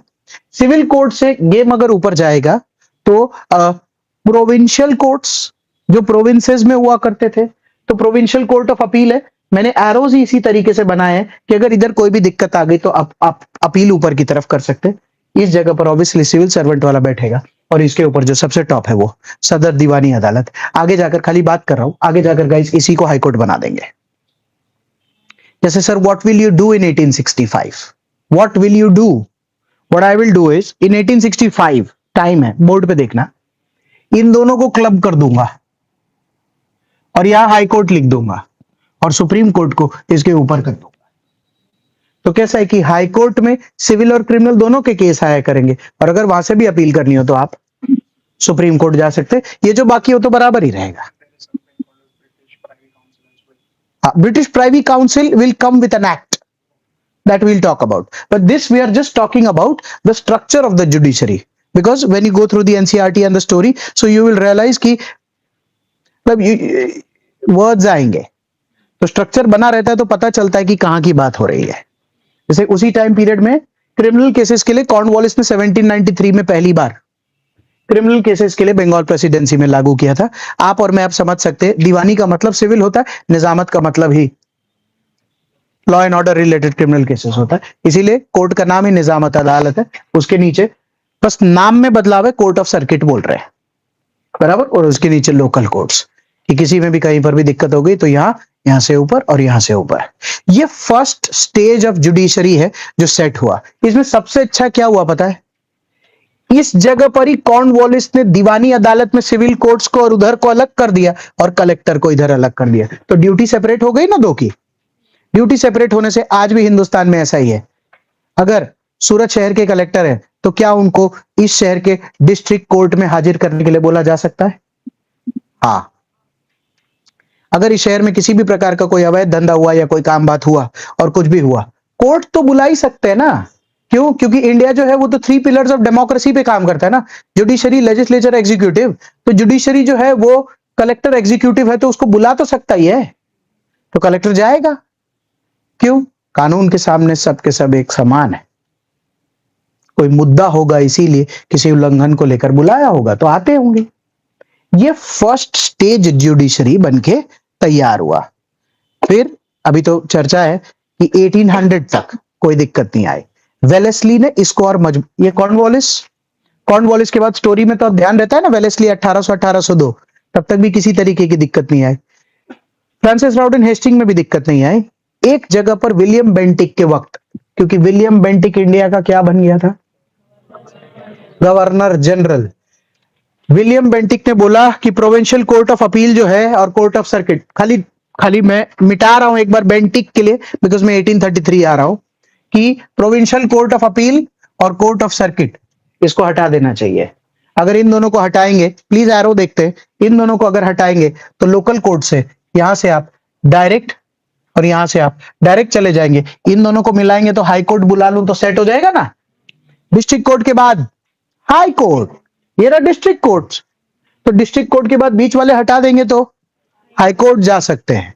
सो विलियम बेंटिक ने अपने टाइम पीरियड में being the governor general of India, being the governor general of prelim में काम आता है, सदर दीवानी वाली जगह पर या सिविल कोर्ट्स में से प्रोविंशियल कोर्ट्स हटाए थे और जो निजामत अदालत वाली जगह है उधर से कोर्ट ऑफ सर्किट हटाया था। तब जाकर ये 3 हायरार्की सिस्टम में सेट हुआ है। डिस्ट्रिक्ट अभी आएगा, 1854-64 में है, बट यहां हाई, ये उन्हीं को हाई कोर्ट और फिर सुप्रीम बन के तैयार होगा। उसने अपने टाइम पीरियड में ये किया था। एक दो बात और प्रीलिम को लेकर, 1833 में उन्होंने एक law making power to the governor general council ले लिया था कि गवर्नर जनरल का जो काउंसिल होगा उसको कानून बनाने का काम होगा। किताब ये मेंशन करता है कि मैकॉली कमिटी, तब पहली बार लॉ कमीशन हिंदुस्तान में बनके तैयार हुआ था। एक बंदा है मैकॉले करके, लॉ कमिटी उनके थ्रू बनके तैयार हुआ था और तब हिंदुस्तान में पहली बार कानून लिखने का प्रावधान विलियम बेंटिक के वक्त शुरू हो गया। टाइम लगा ऑब्वियसली, 1857 के रिवोल्ट के बाद सीपीसी, आईपीसी, सीआरपीसी बनके तैयार हुआ। तब जब वो बनके तैयार हुआ, उसके बनने के बाद ये पता चला कि भाई साहब हर चीज तो हाई कोर्ट ही पहुंच रहा है। तो फिर इसीलिए 1864 में हाई कोर्ट बन के तैयार हो और फिर अल्टीमेटली सुप्रीम कोर्ट उसके ऊपर आके सेट हुआ। तो मुद्दा यह है कि 1833 वाला एक पार्ट याद रखना है। अब 1865 3 जगह हाई कोर्ट बन के तैयार होगा। जैसे मान लीजिए एग्जाम्पल ले रहा हूं कि मैं, प्लीज बोर्ड पे देखना कि ये जो डायग्राम बनाया था ये 1793 का है, 1833 तक कोई चेंज नहीं, प्लीज बोर्ड पे देखना। फिर अगर हम 1833 पर आए तो मैंने डस्टर उठाया और इसको आधा आधा काट दिया, तो अपने को पता चला कि हाँ सर ये है। सपोज मैं 1865 में हूं तो मेरे को क्या करना पड़ेगा ना, सबसे पहले इसको मिटाना पड़ेगा। इसको मिटाने के बाद इधर हाई कोर्ट लिखना पड़ेगा और हाई कोर्ट के ऊपर सुप्रीम कोर्ट लिखना पड़ेगा। आज इंडिया का जो करंट ढांचा है वो 1865 में ही तो पूरा सेट होकर हुआ ना, क्योंकि 3 हाई कोर्ट पहले बन के तैयार होंगे, तीनों प्रेसिडेंसीज के, बंगाल प्रेसिडेंसी का हाई कोर्ट, बॉम्बे प्रेसिडेंसी का हाई कोर्ट, मद्रास प्रेसिडेंसी का हाई कोर्ट। धीरे धीरे हिंदुस्तान में समय दर समय, जैसे जैसे और स्टेट्स जिसको आज हम बोलते हैं और पहले प्रोविंसेस बोलते थे, तो हर जगह हाई कोर्ट बनेगा और हिंदुस्तान का एक ही सुप्रीम कोर्ट होगा। जितने प्रोविंसेस हो उनमें जितने हाई कोर्ट होंगे सब के सब हाई कोर्ट से मैटर लास्ट में सुप्रीम कोर्ट पहुंचेगा। और जब मैटर सुप्रीम कोर्ट में भी सॉल्व नहीं होगा या किसी भी प्रकार का मतभेद होगा तो आखिरी बंदा कौन? You can appeal to the president of India. That is continued till date because obviously हम लोग अपना संविधान 1919 1935 में लिखने लग गए थे, तो उस चीज को कंसिडर करके उस काम को अंजाम दिया जा रहा था। Are you with me? हाँ, ये जुडिशरी जो भी अभी हम पढ़ रहे हैं, सिविल सर्विसेज हो, आर्मी हो, पुलिस हो, जुडिशरी हो, इसको ना तुमको महसूस करके चीजें समझनी पड़ेगी। ज्यादा वैसी वाली चीजें नहीं है जो जो स्टोरी में हो, जो पहले सादत खान हुआ करता था, सफदर जंग, ये वो। This is to understand and I am assuming कि पहले स्टोरी बता देने की वजह से तो थोड़ा समझ रहता है कि अच्छा ठीक है। ये स्टोरी बहुत हेल्प करता है, फिर एडमिन बहुत हेल्प करता है, क्योंकि स्टोरी में अब मैं आसानी से बात कर सकता हूं कि हाँ कॉर्नवालिस, हाँ वेलेस्ली, हाँ भाई विलियम बेंटिक। इससे हमको धीरे धीरे पढ़ाई के वक्त भी ऐसा लगता है कि याद नहीं करना पड़ेगा, एक एक वाइस रॉय या गवर्नर जनरल, थोड़ा सा काम बन सकता है। फिर इसके बाद ये दोनों टॉपिक वैसे कुछ पढ़ाने को नहीं आता है। Rule of law and equality before law, ये बेसिकली जैसा लिखा है वैसा है। आज रूल ऑफ लॉ कौन से आर्टिकल में? 14। इक्वालिटी बिफोर लॉ 14 का एक पार्ट, फिर है ना। तो बेसिकली उस टाइम पीरियड में ये फंडामेंटल्स आने लग गए थे कि रूल ऑफ लॉ का बेसिक मतलब है कि कानून से ही देश दुनिया चलना चाहिए, कानून के बिना नहीं। स्वाभाविक सी बात है, जुडिशरी सेट करोगे तो कानून का ही तड़का नहीं लगाओगे तो जज साहब के पास कौन सी कलम के तहत सुनाने को रहेगा। और दूसरा जो आगे जाकर फंबल हुआ, इक्वालिटी बिफोर लॉ, जिसका मतलब है कि कानून की नजर में, या नजर तो थी ही नहीं कानून की, सब एक समान है। इसीलिए पट्टा है कि हम ये देखते ही नहीं है कि सामने कौन है, हम खाली सुनते हैं कि हाँ तुम तुम्हारा बताओ, तुम तुम्हारा बताओ, फिर हम जजमेंट सुनाते हैं। अब सामने दुनिया का कोई भी आदमी खड़ा हो। ये धीरे धीरे ओवर अ टाइम पीरियड हम देखते हैं कि थोड़ा सा पट्टे में से देखने लग गए थे कि अगर उसमें दिखा कि कोई ब्रिटिश है तो उस हिसाब से निकलता था, कोई देखे कि कोई इंडियन है तो उस हिसाब से निकलता था। ऑब्वियस सी बात है, आज भी ऐसा जाने अनजाने में होता तो है, हो ही सकता है ना, इट इज ह्यूमन, कैसे नहीं होता। सो रूल ऑफ लॉ और इक्वालिटी बिफोर लॉ, ये दोनों भी एकदम जुडिशरी के ही सगे भाई है, बस बात करनी थी तो मैंने किया। टेक्स्ट बुक ये मेंशन करता है कि ऐसे 5-7 प्रॉब्लम्स खड़े होने लग गए थे जुडिशरी के बाद, जो इंडियंस एज सिटीजन्स के लिए अनसॉल्वेबल कैटेगरी में चला गया था। पहला, expensive fees of the lawyers, नामुमकिन था, समझ ही नहीं आ रहा था लोगों को कि इतना तो जितने पैसे के लिए छुरा भोंका था कि हमारे बीच में 1000 रुपए की लड़ाई थी, उसमें एक ने दूसरे को मार दिया और पता चला वकील किया 5000 का, तो वो बोले एक प्रॉब्लम आ गया था। दूसरा लिखा ही है कि ऑब्वियसली इंडिया बड़ा है इस टाइम पीरियड में, आज भी बड़ा है, बुलॉक कार्ट्स का सिस्टम है, डिस्ट्रिक्ट कोर्ट्स दूर दूर है। एक राज्य में आखिर कितने डिस्ट्रिक्ट इतने प्रोमिनेंट होंगे और कितने हाई कोर्ट हो सकते हैं, तो इतने डिस्टेंट एरियाज में था, वो एक चैलेंज था। थर्ड चैलेंज था अंग्रेजी का,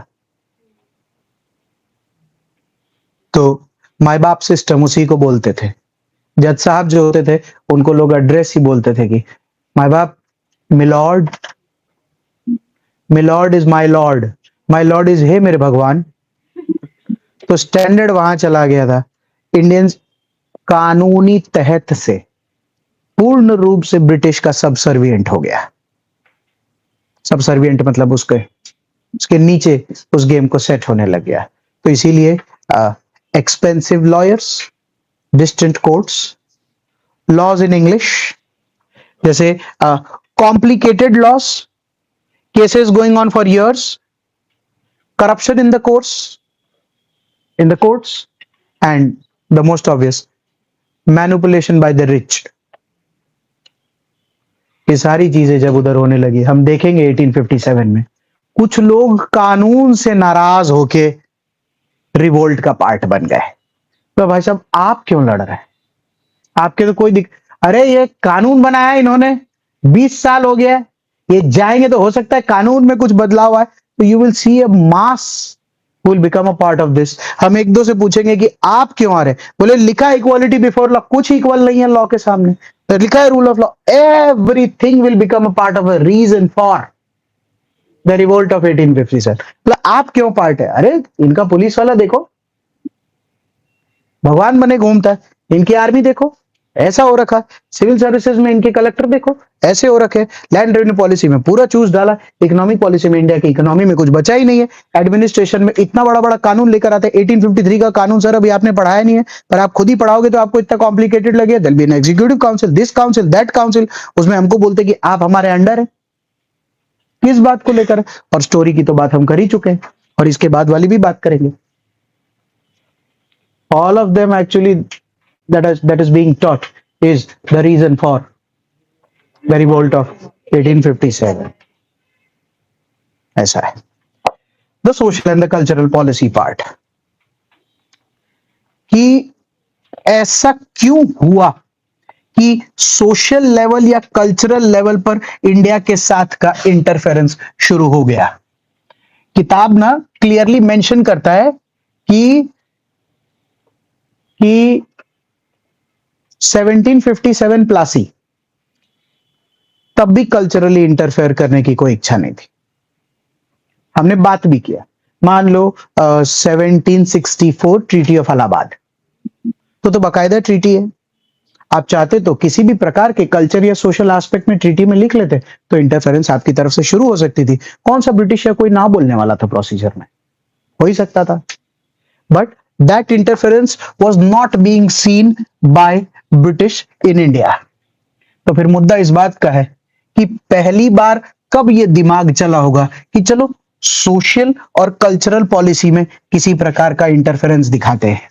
the process started after from 1813 technically. Why 1813? ऐसा है, स्टोरी लिखते हैं, 1760 का इंडस्ट्रियल रेवोल्यूशन है, सुनते जाना बोर्ड पे। हम पर हक कानूनी तौर पर ही चलाया जा सकता है।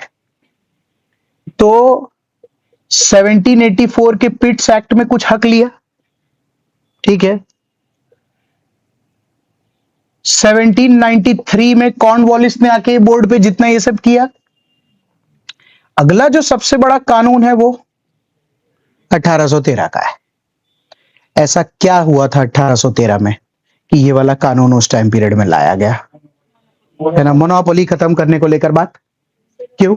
जब 1793 में एक्ट लाए थे तो क्या बात हुई थी, 20 साल के लिए please British east India company को इंडिया में मोनोपोली रखने देना, और तब तक आप मत लेकर आना।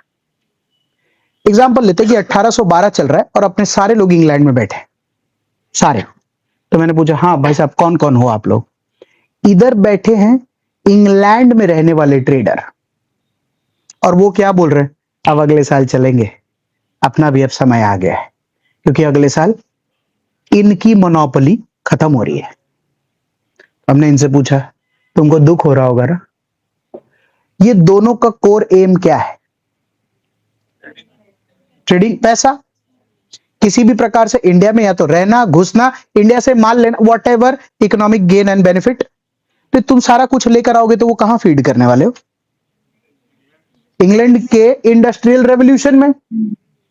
हमने इनसे पूछा, how is the experience, did you like it? ये वो, उन्होंने बोला, सर बुरा नहीं मानिए, एक बात बोले, 1756 से लेकर 1813 तक जितना चूस सकते थे पूरा चूस लिया है। पता नहीं ये लोग किस बात का खुश हो रहे हैं।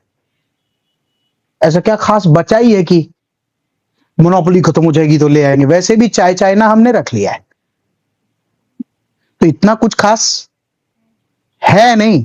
और एक और बात बता दूं सर, ऑनेस्टली, कॉर्नवालिस के ये सब लाने के बाद हिंदुस्तान के अंदर आक्रोश भी काफी है लोगों में। तो आप ये मत सोचना कि 1813 में आपका नंबर लग जाएगा तो हिंदुस्तान खुली बाहों से आपको बोलेगा, अरे आओ कपास तो लेकर जाओ। ऐसा नहीं होने वाला, ऐसा नहीं होने वाला है। तो बोले फिर करेंगे क्या? बोले सही में राज करना है? बोले हाँ करना है। बोले एक काम करते, दो काम करते। पहला, मतलब द कोर, देखना बोर्ड पे लिख रहा हूं, core is let's start making them a little on the British side. तो बोले why should we do that? Otherwise you can't talk, you can't communicate, they won't understand, you will feel irritated about it. It's like there are people in this classroom who understand Tamil and only Tamil, and I'm teaching here in English and Hindi. Even if the intent is top, in an hour from now I will get extremely either demotivated or irritated with whatever is being done.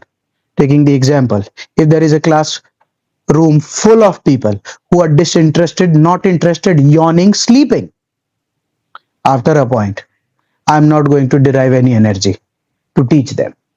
How will it happen? If at all we are both on the same frequency, probably I will have some energy to sustain this classroom. Otherwise it becomes difficult. तो ultimately Indians को थोड़ा और British बनाएंगे तो कोई motivation है कि उस काम को किया जा सके. इसीलिए मैंने उस वक्त आपको बोला था ना, एडुकेशन के लिए 1 लाख रुपया दो, थोड़ा शिक्षित बनाओ, अंग्रेजी में कम से कम डॉग कैट तो सीखे, नहीं तो कैसे बात करेंगे. Get that dog here. क्या साहब, तुमको छोड़ने की इच्छा हो जाएगी. एंड दूसरा,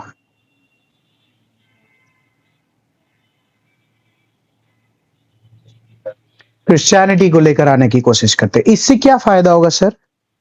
अगर over a period of time, because India already has 6 religions which are dominant in India at that point of time. I am saying dominant का मतलब है ऐसा नहीं कि क्रिश्चियनिटी है नहीं, बट क्रिश्चियनिटी डोमिनेंट प्लेयर नहीं है गेम में.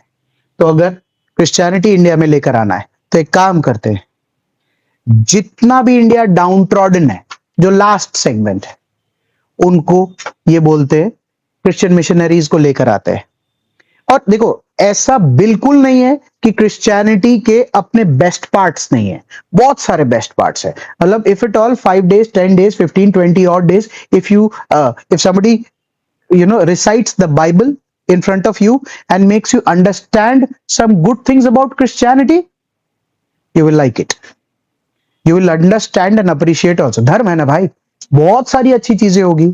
तो उस दौरान ये वाला जो सेगमेंट है उसको अगर धीरे धीरे इस चीज को समझाया जाए और वो धीरे धीरे क्रिश्चियनिटी में अपने आप को इम्बाइब कर ले, वो कभी भी ये महसूस नहीं करेगा कि इंग्लैंड चूसने के लिए आया है और लगे तो भाई ये हमारे, हमको भी रहते वक्त थोड़ा सही फील आएगा. That is the first time that the interference in the social and the cultural aspect of the country started, and the intention as a colony was perfectly all right. आप होते, मैं होता, तो हम भी सोचते ना लॉन्ग टर्म के लिए. क्यों? हमने पुराने वालों से पूछा ना क्या स्थिति है, बोले अब सर लग रहा है कि डंडा ही पड़ेगा. अरे क्या बात कर रहा है, अभी तो हमने प्लान किया कि हमको जाना है, तो अभी जाना है तो कैसे होगा. That is why the social and cultural interference started. Obviously फिर वो एक स्वरूप लेने लगता है थोड़ा बड़ा, क्योंकि ये दोनों शब्दों का एक अजीब सा फंडा है. एक बार चालू करो तो फिर आदमी उसी को प्रोपगेट करता रहता है. तो इसीलिए वो पूरा प्रोसेस होने लगा. सोशल एंड कल्चरल पॉलिसी में मेन इंटरफेरेंस इसीलिए था क्योंकि इंडस्ट्रियल रेवोल्यूशन में कैपिटलिज्म आ गया था. इंडिया को बड़ा मार्केट बनाना जरूरी था, पार्शियल ट्रांसफॉर्मेशन करना जरूरी था, मॉडर्नाइजेशन करना जरूरी था. साइंस इतना प्रोग्रेस हो रहा था कि ये समझाना जरूरी था कि भाई तुम किधर खेल रहे हो गेम को, थोड़े गेम को अप करो. और उसी टाइम पीरियड में सुनना बोर्ड पे, उसी टाइम पीरियड में 1813 के वक्त ही, वैसे तो 1789 में ही फ्रेंच रेवोल्यूशन आ गया है ना, बट जब ये इस गेम को डोमिनेट करने लगे तब फ्रेंच रेवोल्यूशन के 3 फंडामेंटल्स हैं, लिबर्टी, इक्वालिटी और फ्रेटर्निटी. ये तीनों गेम में खेलने लगे.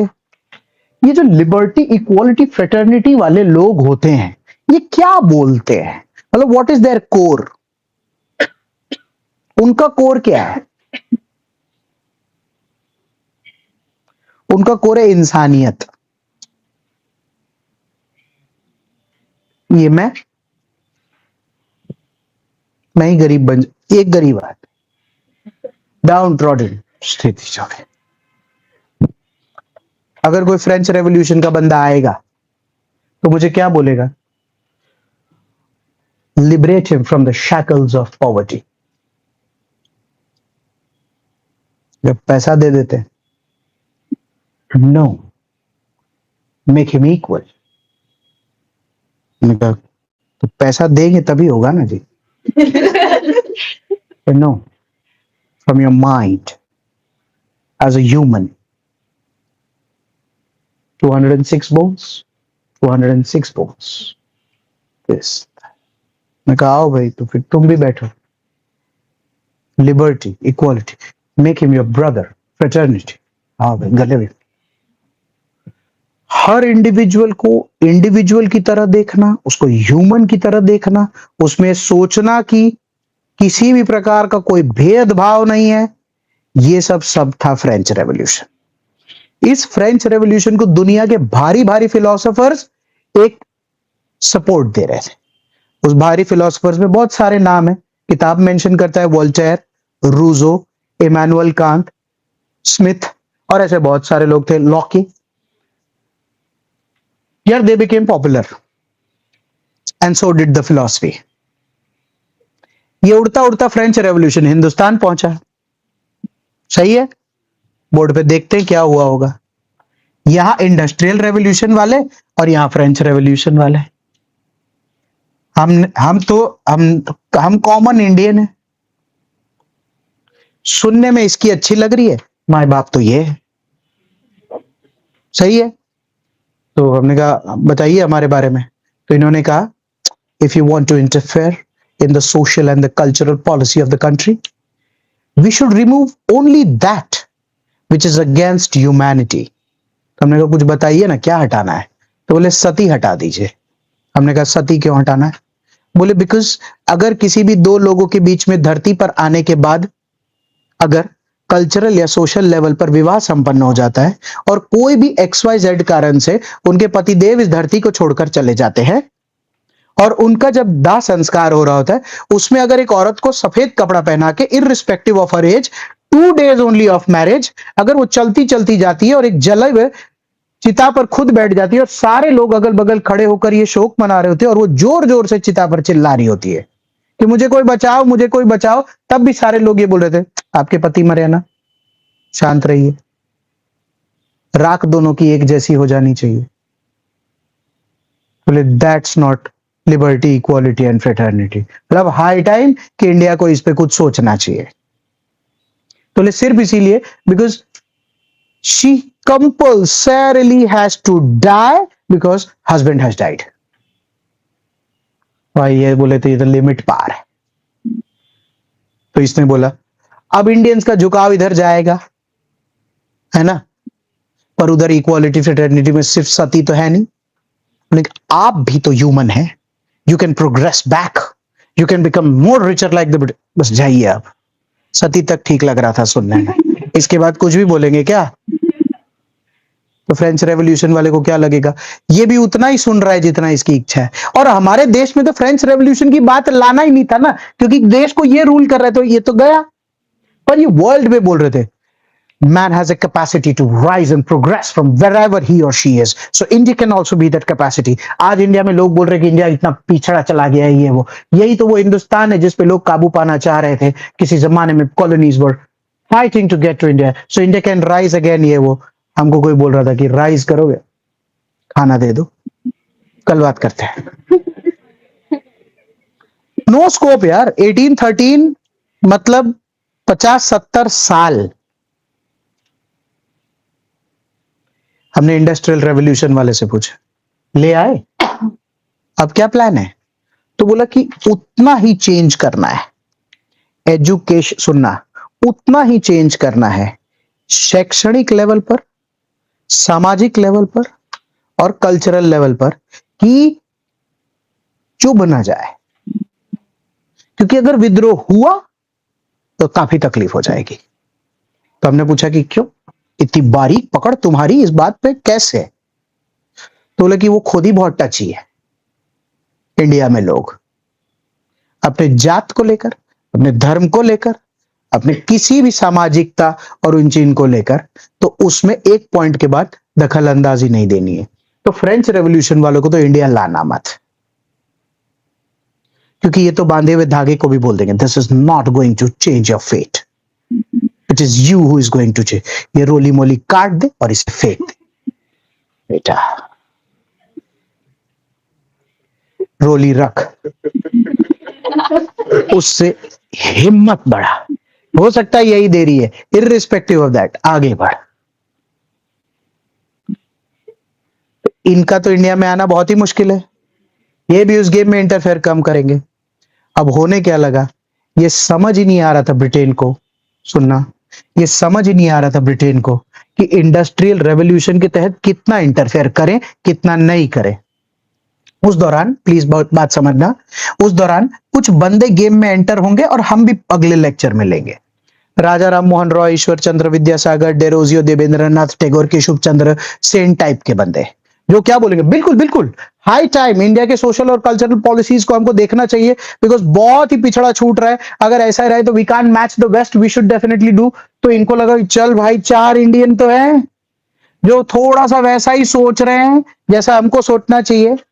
और क्या है, ये पॉजिटिव सोच के थे कि क्यों बदलना है, और इनका जो सोच था उसमें कहीं ना कहीं वो लूप होल था कि उतना ही मॉडर्नाइज करेंगे कि हम राज कर सके, उतना नहीं करना कि लिबरेट ही हो जाए।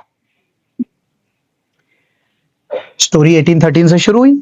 1829 में विलियम बेंटिक जब इंडिया के गवर्नर जनरल ऑफ इंडिया बने, अबॉलिशन ऑफ सती लागू कर दिया गया। सुनना, अबॉलिशन ऑफ सती जब विलियम बेंटिक लागू करेंगे तो उसमें राजा राम मोहन रॉय का एक अच्छा रोल है, इंडिया प्रोग्रेसिव हुआ। नेक्स्ट लेक्चर में पढ़ाना है, जब राजा राम मोहन रॉय इस काम को अंजाम दे रहे थे कि सती हटाना है, तो उन्हीं की माता जी ने रोड पर उन्हीं के खिलाफ धरना दिया था कि मेरा बेटा पागल हो गया है, ये किताबों के और शास्त्रों के विपरीत जा रहा है, इसको बहुत पाप लगेंगे। और वो बोला था मम्मी वो मर रही है, वो बकायदा चिता पे चढ़ रही है और चिल्लाने की आवाज आ रही है, बेटा धर्म है। तो यहां पर तो इंडिया को गेन हुआ धीरे धीरे। जैसे 1854 ईश्वर चंद्र विद्यासागर, डेलहाउसी ने, मैं खाली लिख रहा हूं यहां पर सती, और मैं यहां लिख रहा हूं बेंटिक, सही है। 1854 में मैं लिख रहा हूं विडो रीमैरिज, क्योंकि सिर्फ सती नहीं हटाना है, उस विडो का रीमैरिज होना भी जरूरी है, because humanity, life, equality, fraternity, this that. तो इसीलिए विडो रीमैरिज का कॉन्सेप्ट आया।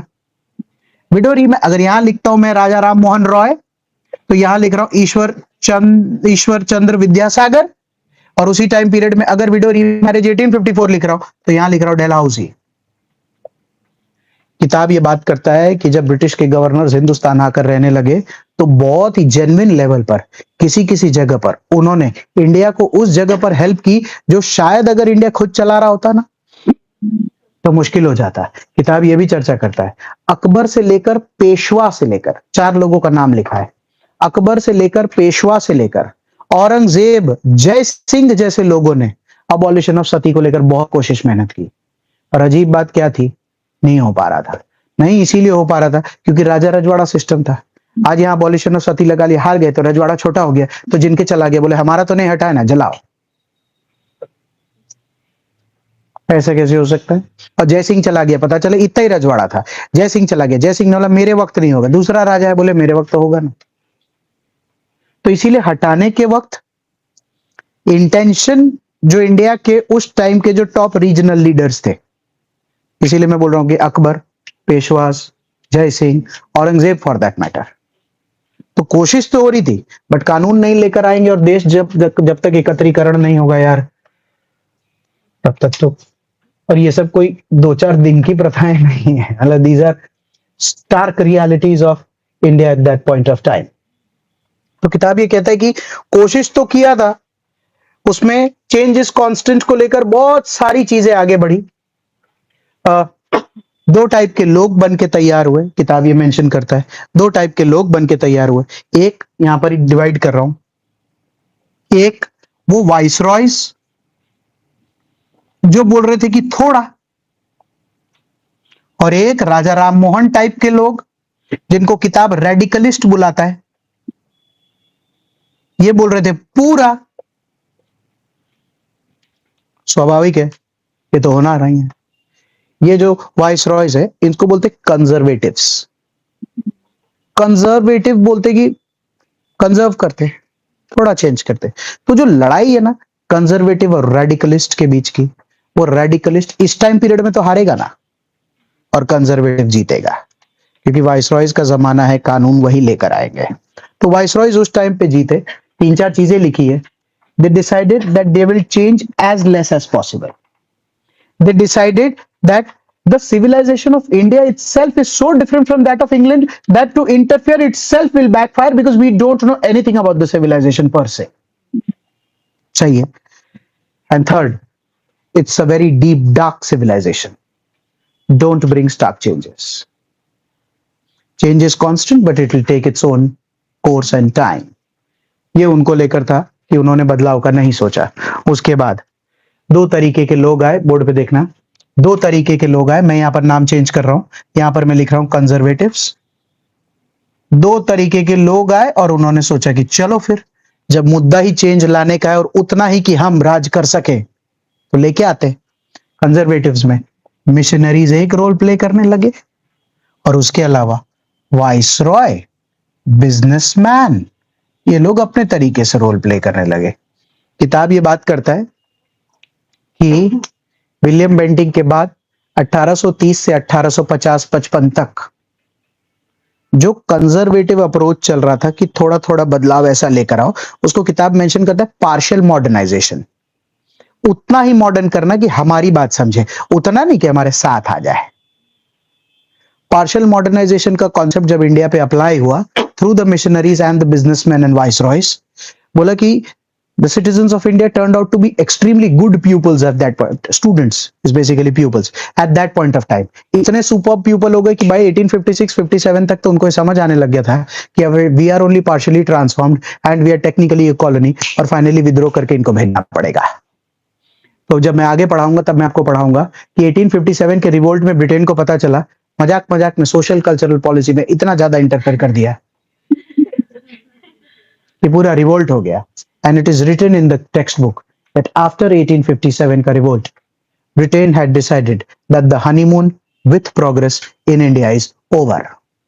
We, as a colonial administrators, will never think of any kind of progress that India can technically make. We have to make sure कि वो नीचे ही रहे, क्योंकि 1857 में ब्रिटेन के हिसाब से हम बहुत ही निचले स्तर पे थे कि जो भी वो ले जा सकते थे या ले सकते थे वो पूरा हो गया था। तो निचले स्तर पे होने के बावजूद इतना बड़ा रिवोल्ट कैसे एक देश प्लान कर सकता है जिसमें रानी लक्ष्मी जो है वो ना अफगान को जानती है ना मंगल पांडे रानी लक्ष्मी को। तो फिर ऐसा क्या हो रहा था कि इतना बड़ा रिवोल्ट इंडिया में पैदा हो गया था? ब्रिटेन वाज सरप्राइज्ड, क्योंकि बोले इतने प्लानिंग के साथ इस पूरे प्रोसेस को अंजाम देते हैं तब भी ये हो जाए, it's something which is unacceptable at that point of time. But by God's grace Britain 1858 में अगर हमारा हनीमून विद प्रोग्रेस बंद करेगा तो we will find a lot of Indians coming at the forefront and saying कि हाँ तो तुम्हारी कोई जरूरत नहीं है, जब देश हमारा है तो हम खुद ही कर लेंगे। So we will see people like Dadabhai Naoroji and Swami Vivekananda and a lot more people that I will be talking about. तो इसीलिए ऐसा नहीं है कि हमारा देश डिपेंडेंट है। आज भी जितने भी लोगों को, जैसे हमेशा ऐसा होता है ना कि एक ईंट को हमेशा इसी बात का अहंकार होता है कि दीवार उसी पे टिकी है,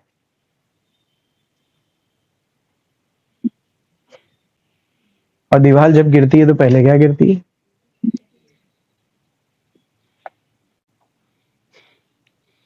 तो इसीलिए वो ऐसा, क्योंकि एक एरोगेंस का भी फैक्टर किताब में मेंशन करता है कि 100 इयर्स हो गए, 1857 का रिवोल्ट है, 1757 में प्लासी हुआ, 100 साल तक सुपर कॉलोनाइजेशन करने के बाद कोई भी कॉलोनी ये कभी नहीं इमेजिन करेगी कि इतना प्लान्ड लेवल पर सब चीजें कर लेने के बाद भी रिवोल्ट आ जाएगा। इतनी रिवोल्ट करने के लिए ताकत लगती है मेंटल लेवल पर कि आज मैं बोली देने वाला हूं। पहला मेंटल चाहिए ना, फिर तो बाकी सारी चीजें आती। तो घड़ा कितना भर गया था ये ब्रिटेन को, सब कुछ हो जाने के बाद भी इतना भाप कैसे नहीं आया। That was surprising to them. हम ये सोच रहे थे कि इतना लेट कैसे कर दिया, जब अपने सब में इतनी आग भरी थी तो होते कैसे देने लग गए। बट कभी कभी नहीं होता, वो चिंगारी वाला केस होता है, दैट यू नीड इट। जैसे इसीलिए मंगल पांडे का नाम है ना, मतलब we'll be talking about the revolt of 1857 in the month of May. Mangal Pandey started the event in the month of March. अप्रैल में तो लटका भी दिया, उसके 1 महीने बाद रिवोल्ट हुआ है।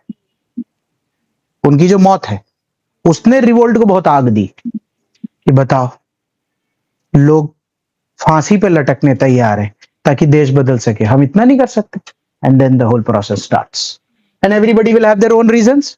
You can see that why will common man come to the fore? Obvious reasons, right? ये दोनों सगे भाई हैं।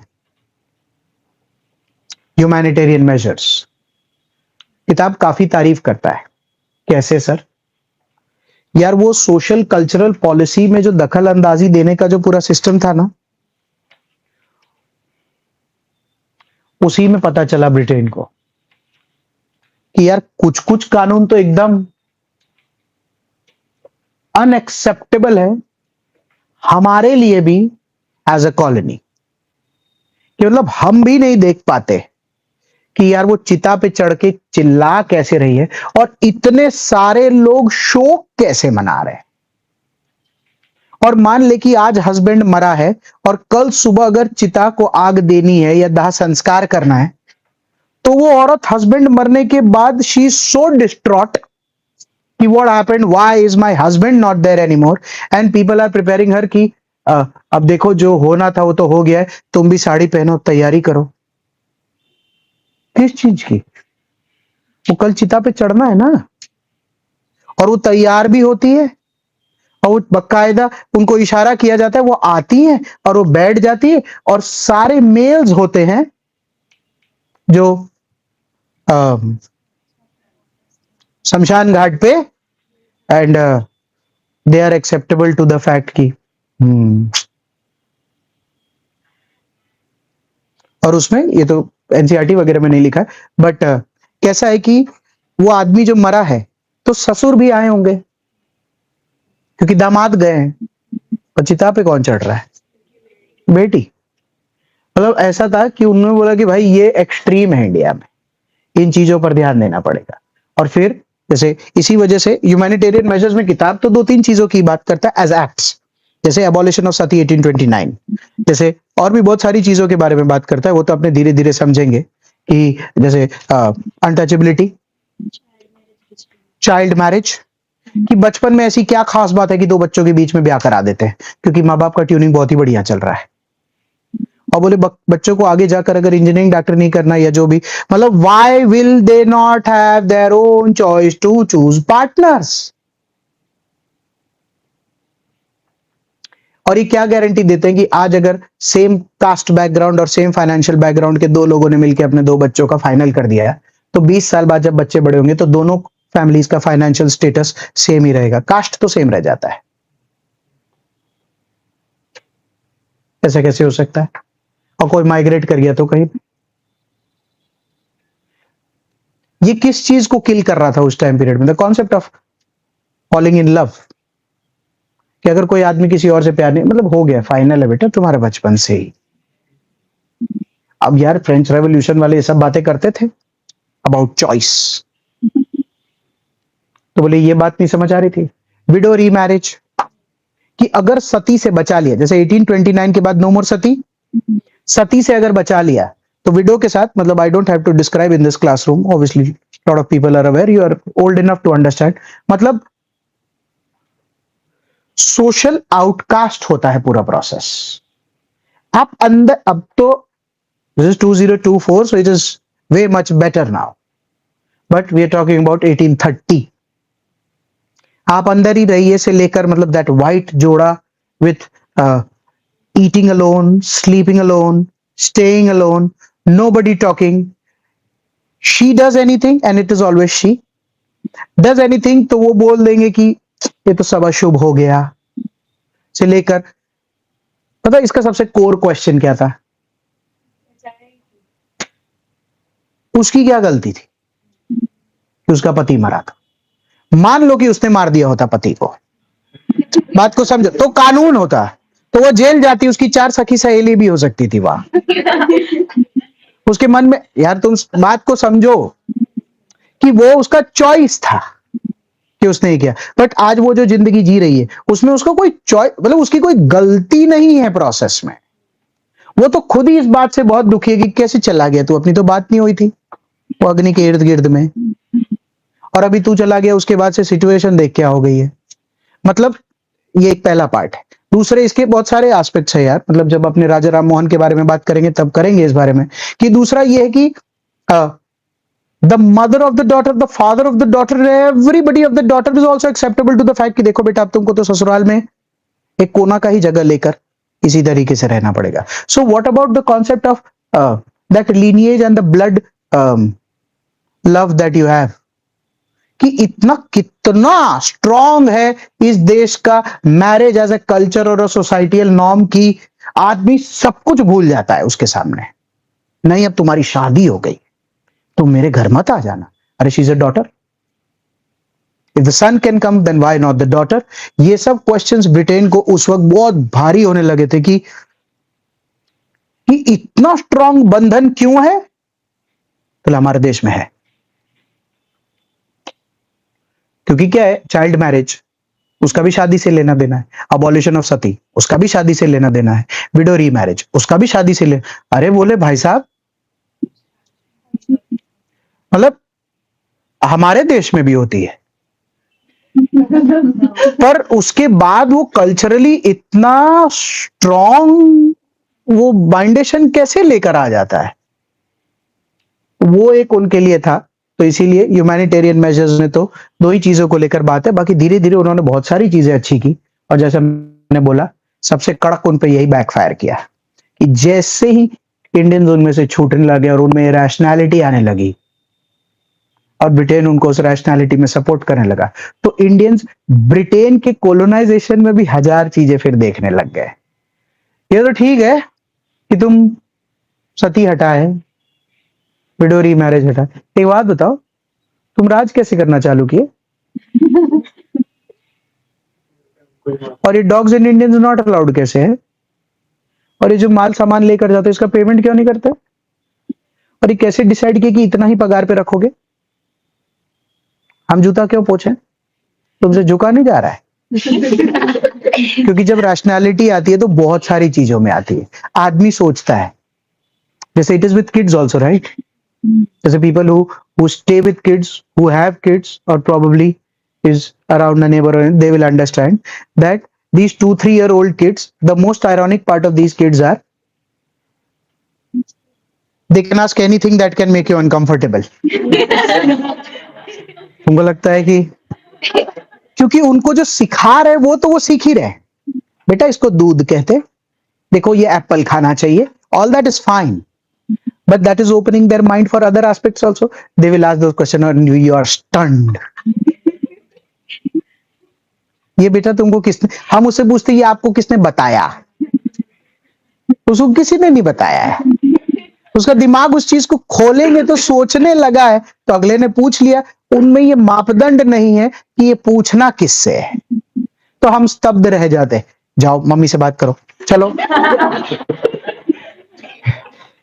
उनकी मम्मी तो वैसे भी घायल हो जाएगी ये सब सुन के कि तू तो बहुत छोटा है मेरी नजर में, तो इतनी बड़ी बड़ी बातें कैसे कर रहा है। It's a normal thing, we just relating with the kids, but you understand what I am trying to say. तो इंडियंस के साथ भी ऐसा हो ही सकता है। सो किताब ये कहता है कि ह्यूमैनिटेरियन मेजर्स को लेकर इंडियंस की रैशनैलिटी थोड़ी खुल गई थी, that helped us, assisted us in the revolt of 1857। Fair? And then the last, the spirit of education, this will help us a lot that day today. कुछ factual चीजें लिखी है स्प्रेड ऑफ एजुकेशन को लेकर जो prelims में काम आती है। कैसा है? It will start with Warren Hasting itself. तो मैंने वॉरेन हेस्टिंग से पूछा कि ये एजुकेशन में डायरेक्ट आपका इंटरफेरेंस कैसे? हेस्टिंग साहब आप तो राजवाज करने आए।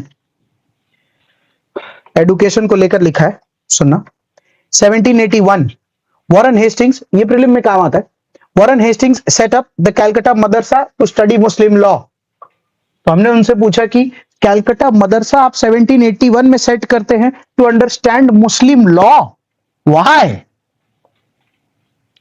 बोला हिंदुस्तानियों को समझना है तो धर्म तो समझना पड़ेगा ना, और धर्म अगर उर्दू में लिखा है तो उसको इंग्लिश में लाना पड़ेगा ना, और उसको इंग्लिश में लाएंगे तो अगर हम ही लोग 1781 में नहीं सीखेंगे तो हमको कैसे पता चलेगा कि इस काम को कैसे करना है?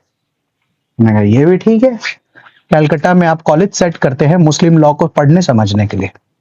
फिर ये इंडिया में ब्रिटेन की तरफ से पहला ऑफिशियल एजुकेशन की तरफ का एक एक एक झुकाव है। सही है, ये प्रीलिम टाइप का क्वेश्चन है। दूसरा प्रीलिम 1791, कॉर्नवालिस का टाइम है दोस्त। Jonathan Duncan in Varanasi, he will set up things to learn and understand. Sanskrit College at Varanasi to study the Hindu law and philosophy. तो मैं यहां लिख रहा हूं वाराणसी और यहां लिख रहा हूं संस्कृत और यहां लिख रहा हूं हिंदू लॉ। तो मेरे समझ आता है कि सही बात है, मतलब you have to understand the culture of the country to rule the country. ये प्रीलिम टाइप का है। एक दो साल पहले जो प्रीलिम में क्वेश्चन आया था, सुनना, फिर इसके बाद चीजें चेंज हो गई। चीजें चेंज हुई 1801 से। क्यों? 2 पॉइंट सुनना, महसूस करना। 1793 Cornwallis, civil services exams, civil recruits, highest salary, बडगमार, बराबर है। वेलेस्ली का आना, हाँ भाई इतनी पगार मिलती है, आता है कुछ नहीं सेठ, हम तो सर्वेंट थे ना, पहले इसकी ट्रेनिंग करो। तो 1801 में हम क्या देखेंगे? फोर्ट विलियम, सही है, कैलकाटा में यंग रिक्रूट्स सिविल सर्विसेज के लिए पहली बार पढ़ाने का पूरा प्रोसेस चालू। अच्छा चलेगा। फिर यहां लिखा हुआ है, तो I am taking that leverage and the first time 1813 1 lakh रुपए फॉर एजुकेशन इन इंडिया। सोच के देखो, जब वो 1 लाख रुपए आया होगा तो सबसे बड़ा प्रॉब्लम क्या हुआ होगा? क्या हुआ होगा? डिस्ट्रीब्यूशन का क्या मेजर प्रॉब्लम है? एजुकेशन के हिसाब से सोचना है। स्कूल में देना है कि कॉलेज में? स्कूल बनाए कि कॉलेज? चल टेक अ चांस, स्कूल बनाएंगे कि college? College. Why will they invest in colleges in this country initially? Because उनको ऐसे रिक्रूट चाहिए थे जो उनकी जगह पर क्लरिकल काम और ये सब कर सके। तो इसीलिए अगर कॉलेजेस में काम करना शुरू करेंगे तो it will help them immensely at that point of time. So from 1813 to 1820s, British will start picking up in the colleges of this country. अब एक जगह और बैकफायर होगा इस दौरान। चल स्कूल और कॉलेज का एक हो गया, एक और जगह कि 1 लाख रुपए क्या करना है? कॉलेज में लगा दो। अब कॉलेज में बोले ठीक है कॉलेज बना दो। दूसरा प्रॉब्लम क्या है कॉलेज में? क्या नहीं, वर्नाकुलर या इंग्लिश मीडियम? सुनना, तो क्या बोलेंगे पहले? इंग्लिश। यार इंटेंशन तो सही है, चल बता, इंग्लिश मीडियम में जब प्रोसेस शुरू होगा 10 साल के अंदर अंदर ये बैकफायर क्यों कर जाएगा? 10 साल के अंदर अंदर ये बैकफायर क्यों कर जाएगा? क्योंकि स्कूल लेवल से तो सब वर्नाकुलर मीडियम वाले हैं। तो जैसे ही 12th पास करके कॉलेज जाएंगे तो सब क्या बोलेंगे? साहब आवाज तुम्हारी खबर पड़ती न थी हमने। तो excuse me, speak in English. आप और खबर नहीं पड़ी। So the challenge will start with 2 things. English की तो प्रॉब्लम समझ आ गई कि कॉलेज में नहीं आएंगे। चल बता 10 साल के अंदर अंदर इनको कॉलेज लेवल पर क्या प्रॉब्लम फेस होने लगेगी? स्कूल होंगे तो कॉलेज पहुंचेंगे ना बच्चे। एक, दूसरा 12th पास हुआ और काम पे। क्यों? गरीबी इतना छा रहा है कि 16-18 साल के हो गए तो हम तो कॉलेज नहीं जा रहे, तो एकदम मस्त इंग्लिश मीडियम का कॉलेज खोल रखा है। और लोग क्या बोल रहे हैं, इंडिया वाले, मैं तो 12वीं के बाद नहीं पढ़ूंगा सर। और दूसरा, मैं तो 12वीं तक गुजराती मीडियम में का हूं सर, और यहाँ कॉलेज में सीट खाली, और हम क्या बोल रहे हैं, आओ ना, फीस भी ज्यादा लग रही है सर। अल्टीमेटली ये समझ आने लग गया that if you want recruits, the most important thing is that you have to start from the base level. What is the most advantageous part if you start educating them from the base level? I need 5 good points. 5 good points. You can transform them according to your You can transform them from the moment they start. That we are meant, they're meant to be a colony and we are meant to rule. First. Second, teach them British things. Teach them British things. Make them more better subservient. Teach them British history. That's the second advantage. Third, interfere in the religious part and make the textbooks and material according to your whims and fancies. Fourth, वैसा वाला train करो ना course के लिए कि जिसमें भगवत गीता रामायण पढ़ने की जरूरत नहीं है। अगर ऐसा कुछ पढ़े तो सिविल सर्विसेज और इनकी तरफ जा सके, या तो क्लर्क बन सके, या तो आर्मी में जा सकते, या कुछ भी ऐसा कर सकते हैं।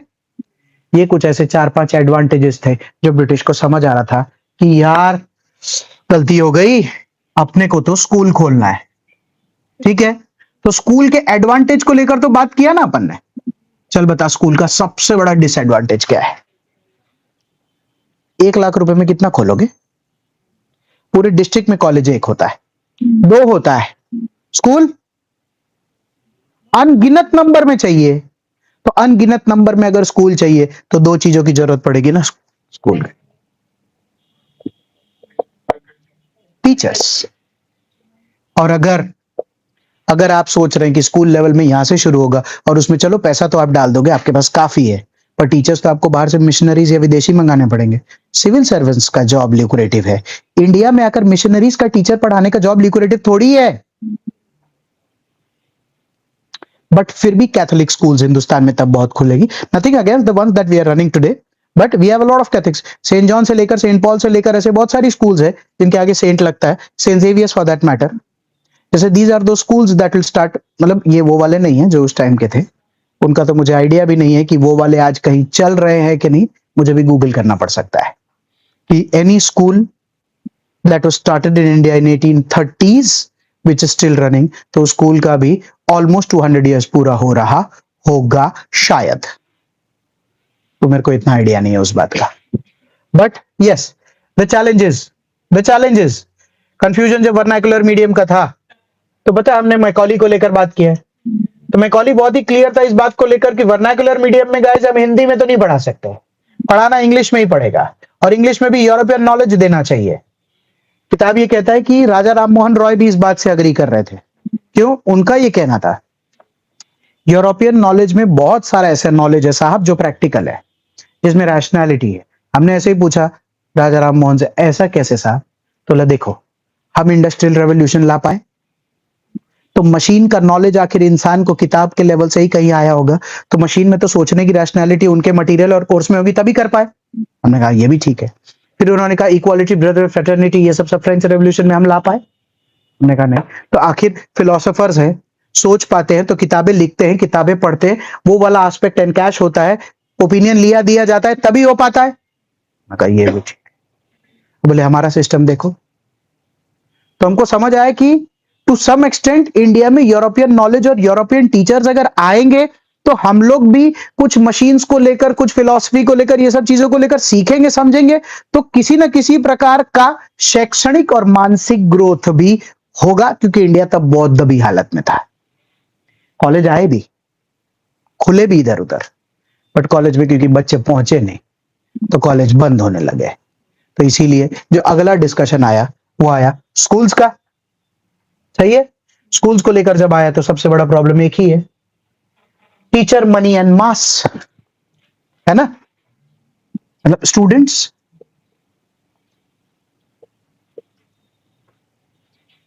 इसको लेकर आप लोगों को फैक्चुअली एक चीज पढ़नी पड़ेगी। ये पूरा प्रोसेस जो स्कूल्स को लेकर है, ये 1854 वुड्स डिस्पैच करके एक कॉन्सेप्ट आया था। उन्होंने बोला था कि बिल्कुल हिंदुस्तान में इन्यूमरल नंबर ऑफ स्कूल्स खोलना चाहिए, कोशिश ये करना चाहिए इंग्लिश मीडियम हो, और अगर वर्नाकुलर भी हो तो कोई बुरा नहीं। हमने वुड से पूछा, Wood's dispatch by the way, अगर इस जगह पर मैंने डलहौजी को विडो रीमैरिज के लिए दिया है तो 1854 में ही डलहौजी है, तो डलहौजी को क्रेडिट देंगे हम जो पिछले कुछ लेक्चर से पढ़ रहे हैं, ट्रेन का, पोस्टल का, टेलीग्राफ का, विडो रीमैरिज का, एडुकेशन में वुड्स डिस्पैच का। The positive side of Dalhousie, the negative we already talked in the story. The doctrine of lapse, Berar का प्रोविंस लेना, वाजिद अली को मिस गवर्नेंस के लिए हटा देना, ये सारे मेरे प्लस और माइनस बनेंगे 1857 के डलहौजी के रिवोल्ट पे। उसका एक फोटो बना रहा हूं तुम्हारे दिमाग में। फेयर? सो उस टाइम पीरियड में कंफ्यूजन चलते रहा, बट वुड्स डिस्पैच जो था उन्होंने कहा कि नहीं, स्कूल्स हिंदुस्तान में खोलने चाहिए।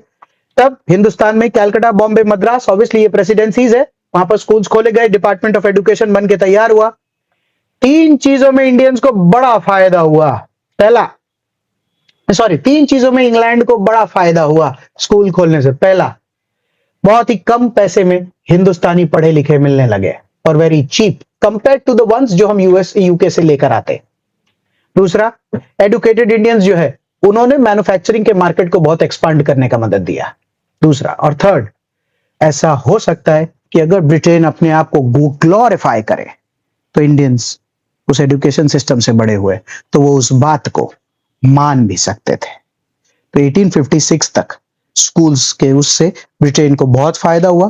किताब ये कहता है कि 1857 में इंडिया में स्कूल्स काफी हो गए थे, बट कॉलेजेस को लेकर एक जगह पर प्रॉब्लम था।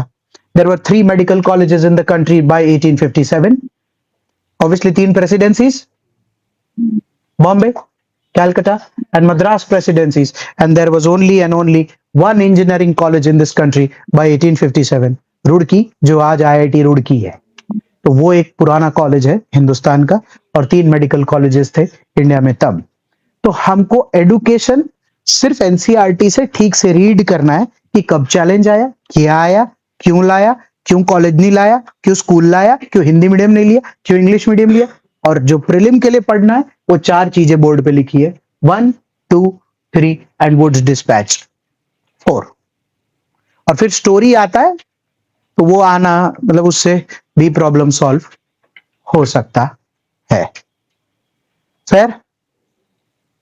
This is one part of the NCERT chapters that we've been moving ahead with, and we meet next for the social reforms that will take place in this country.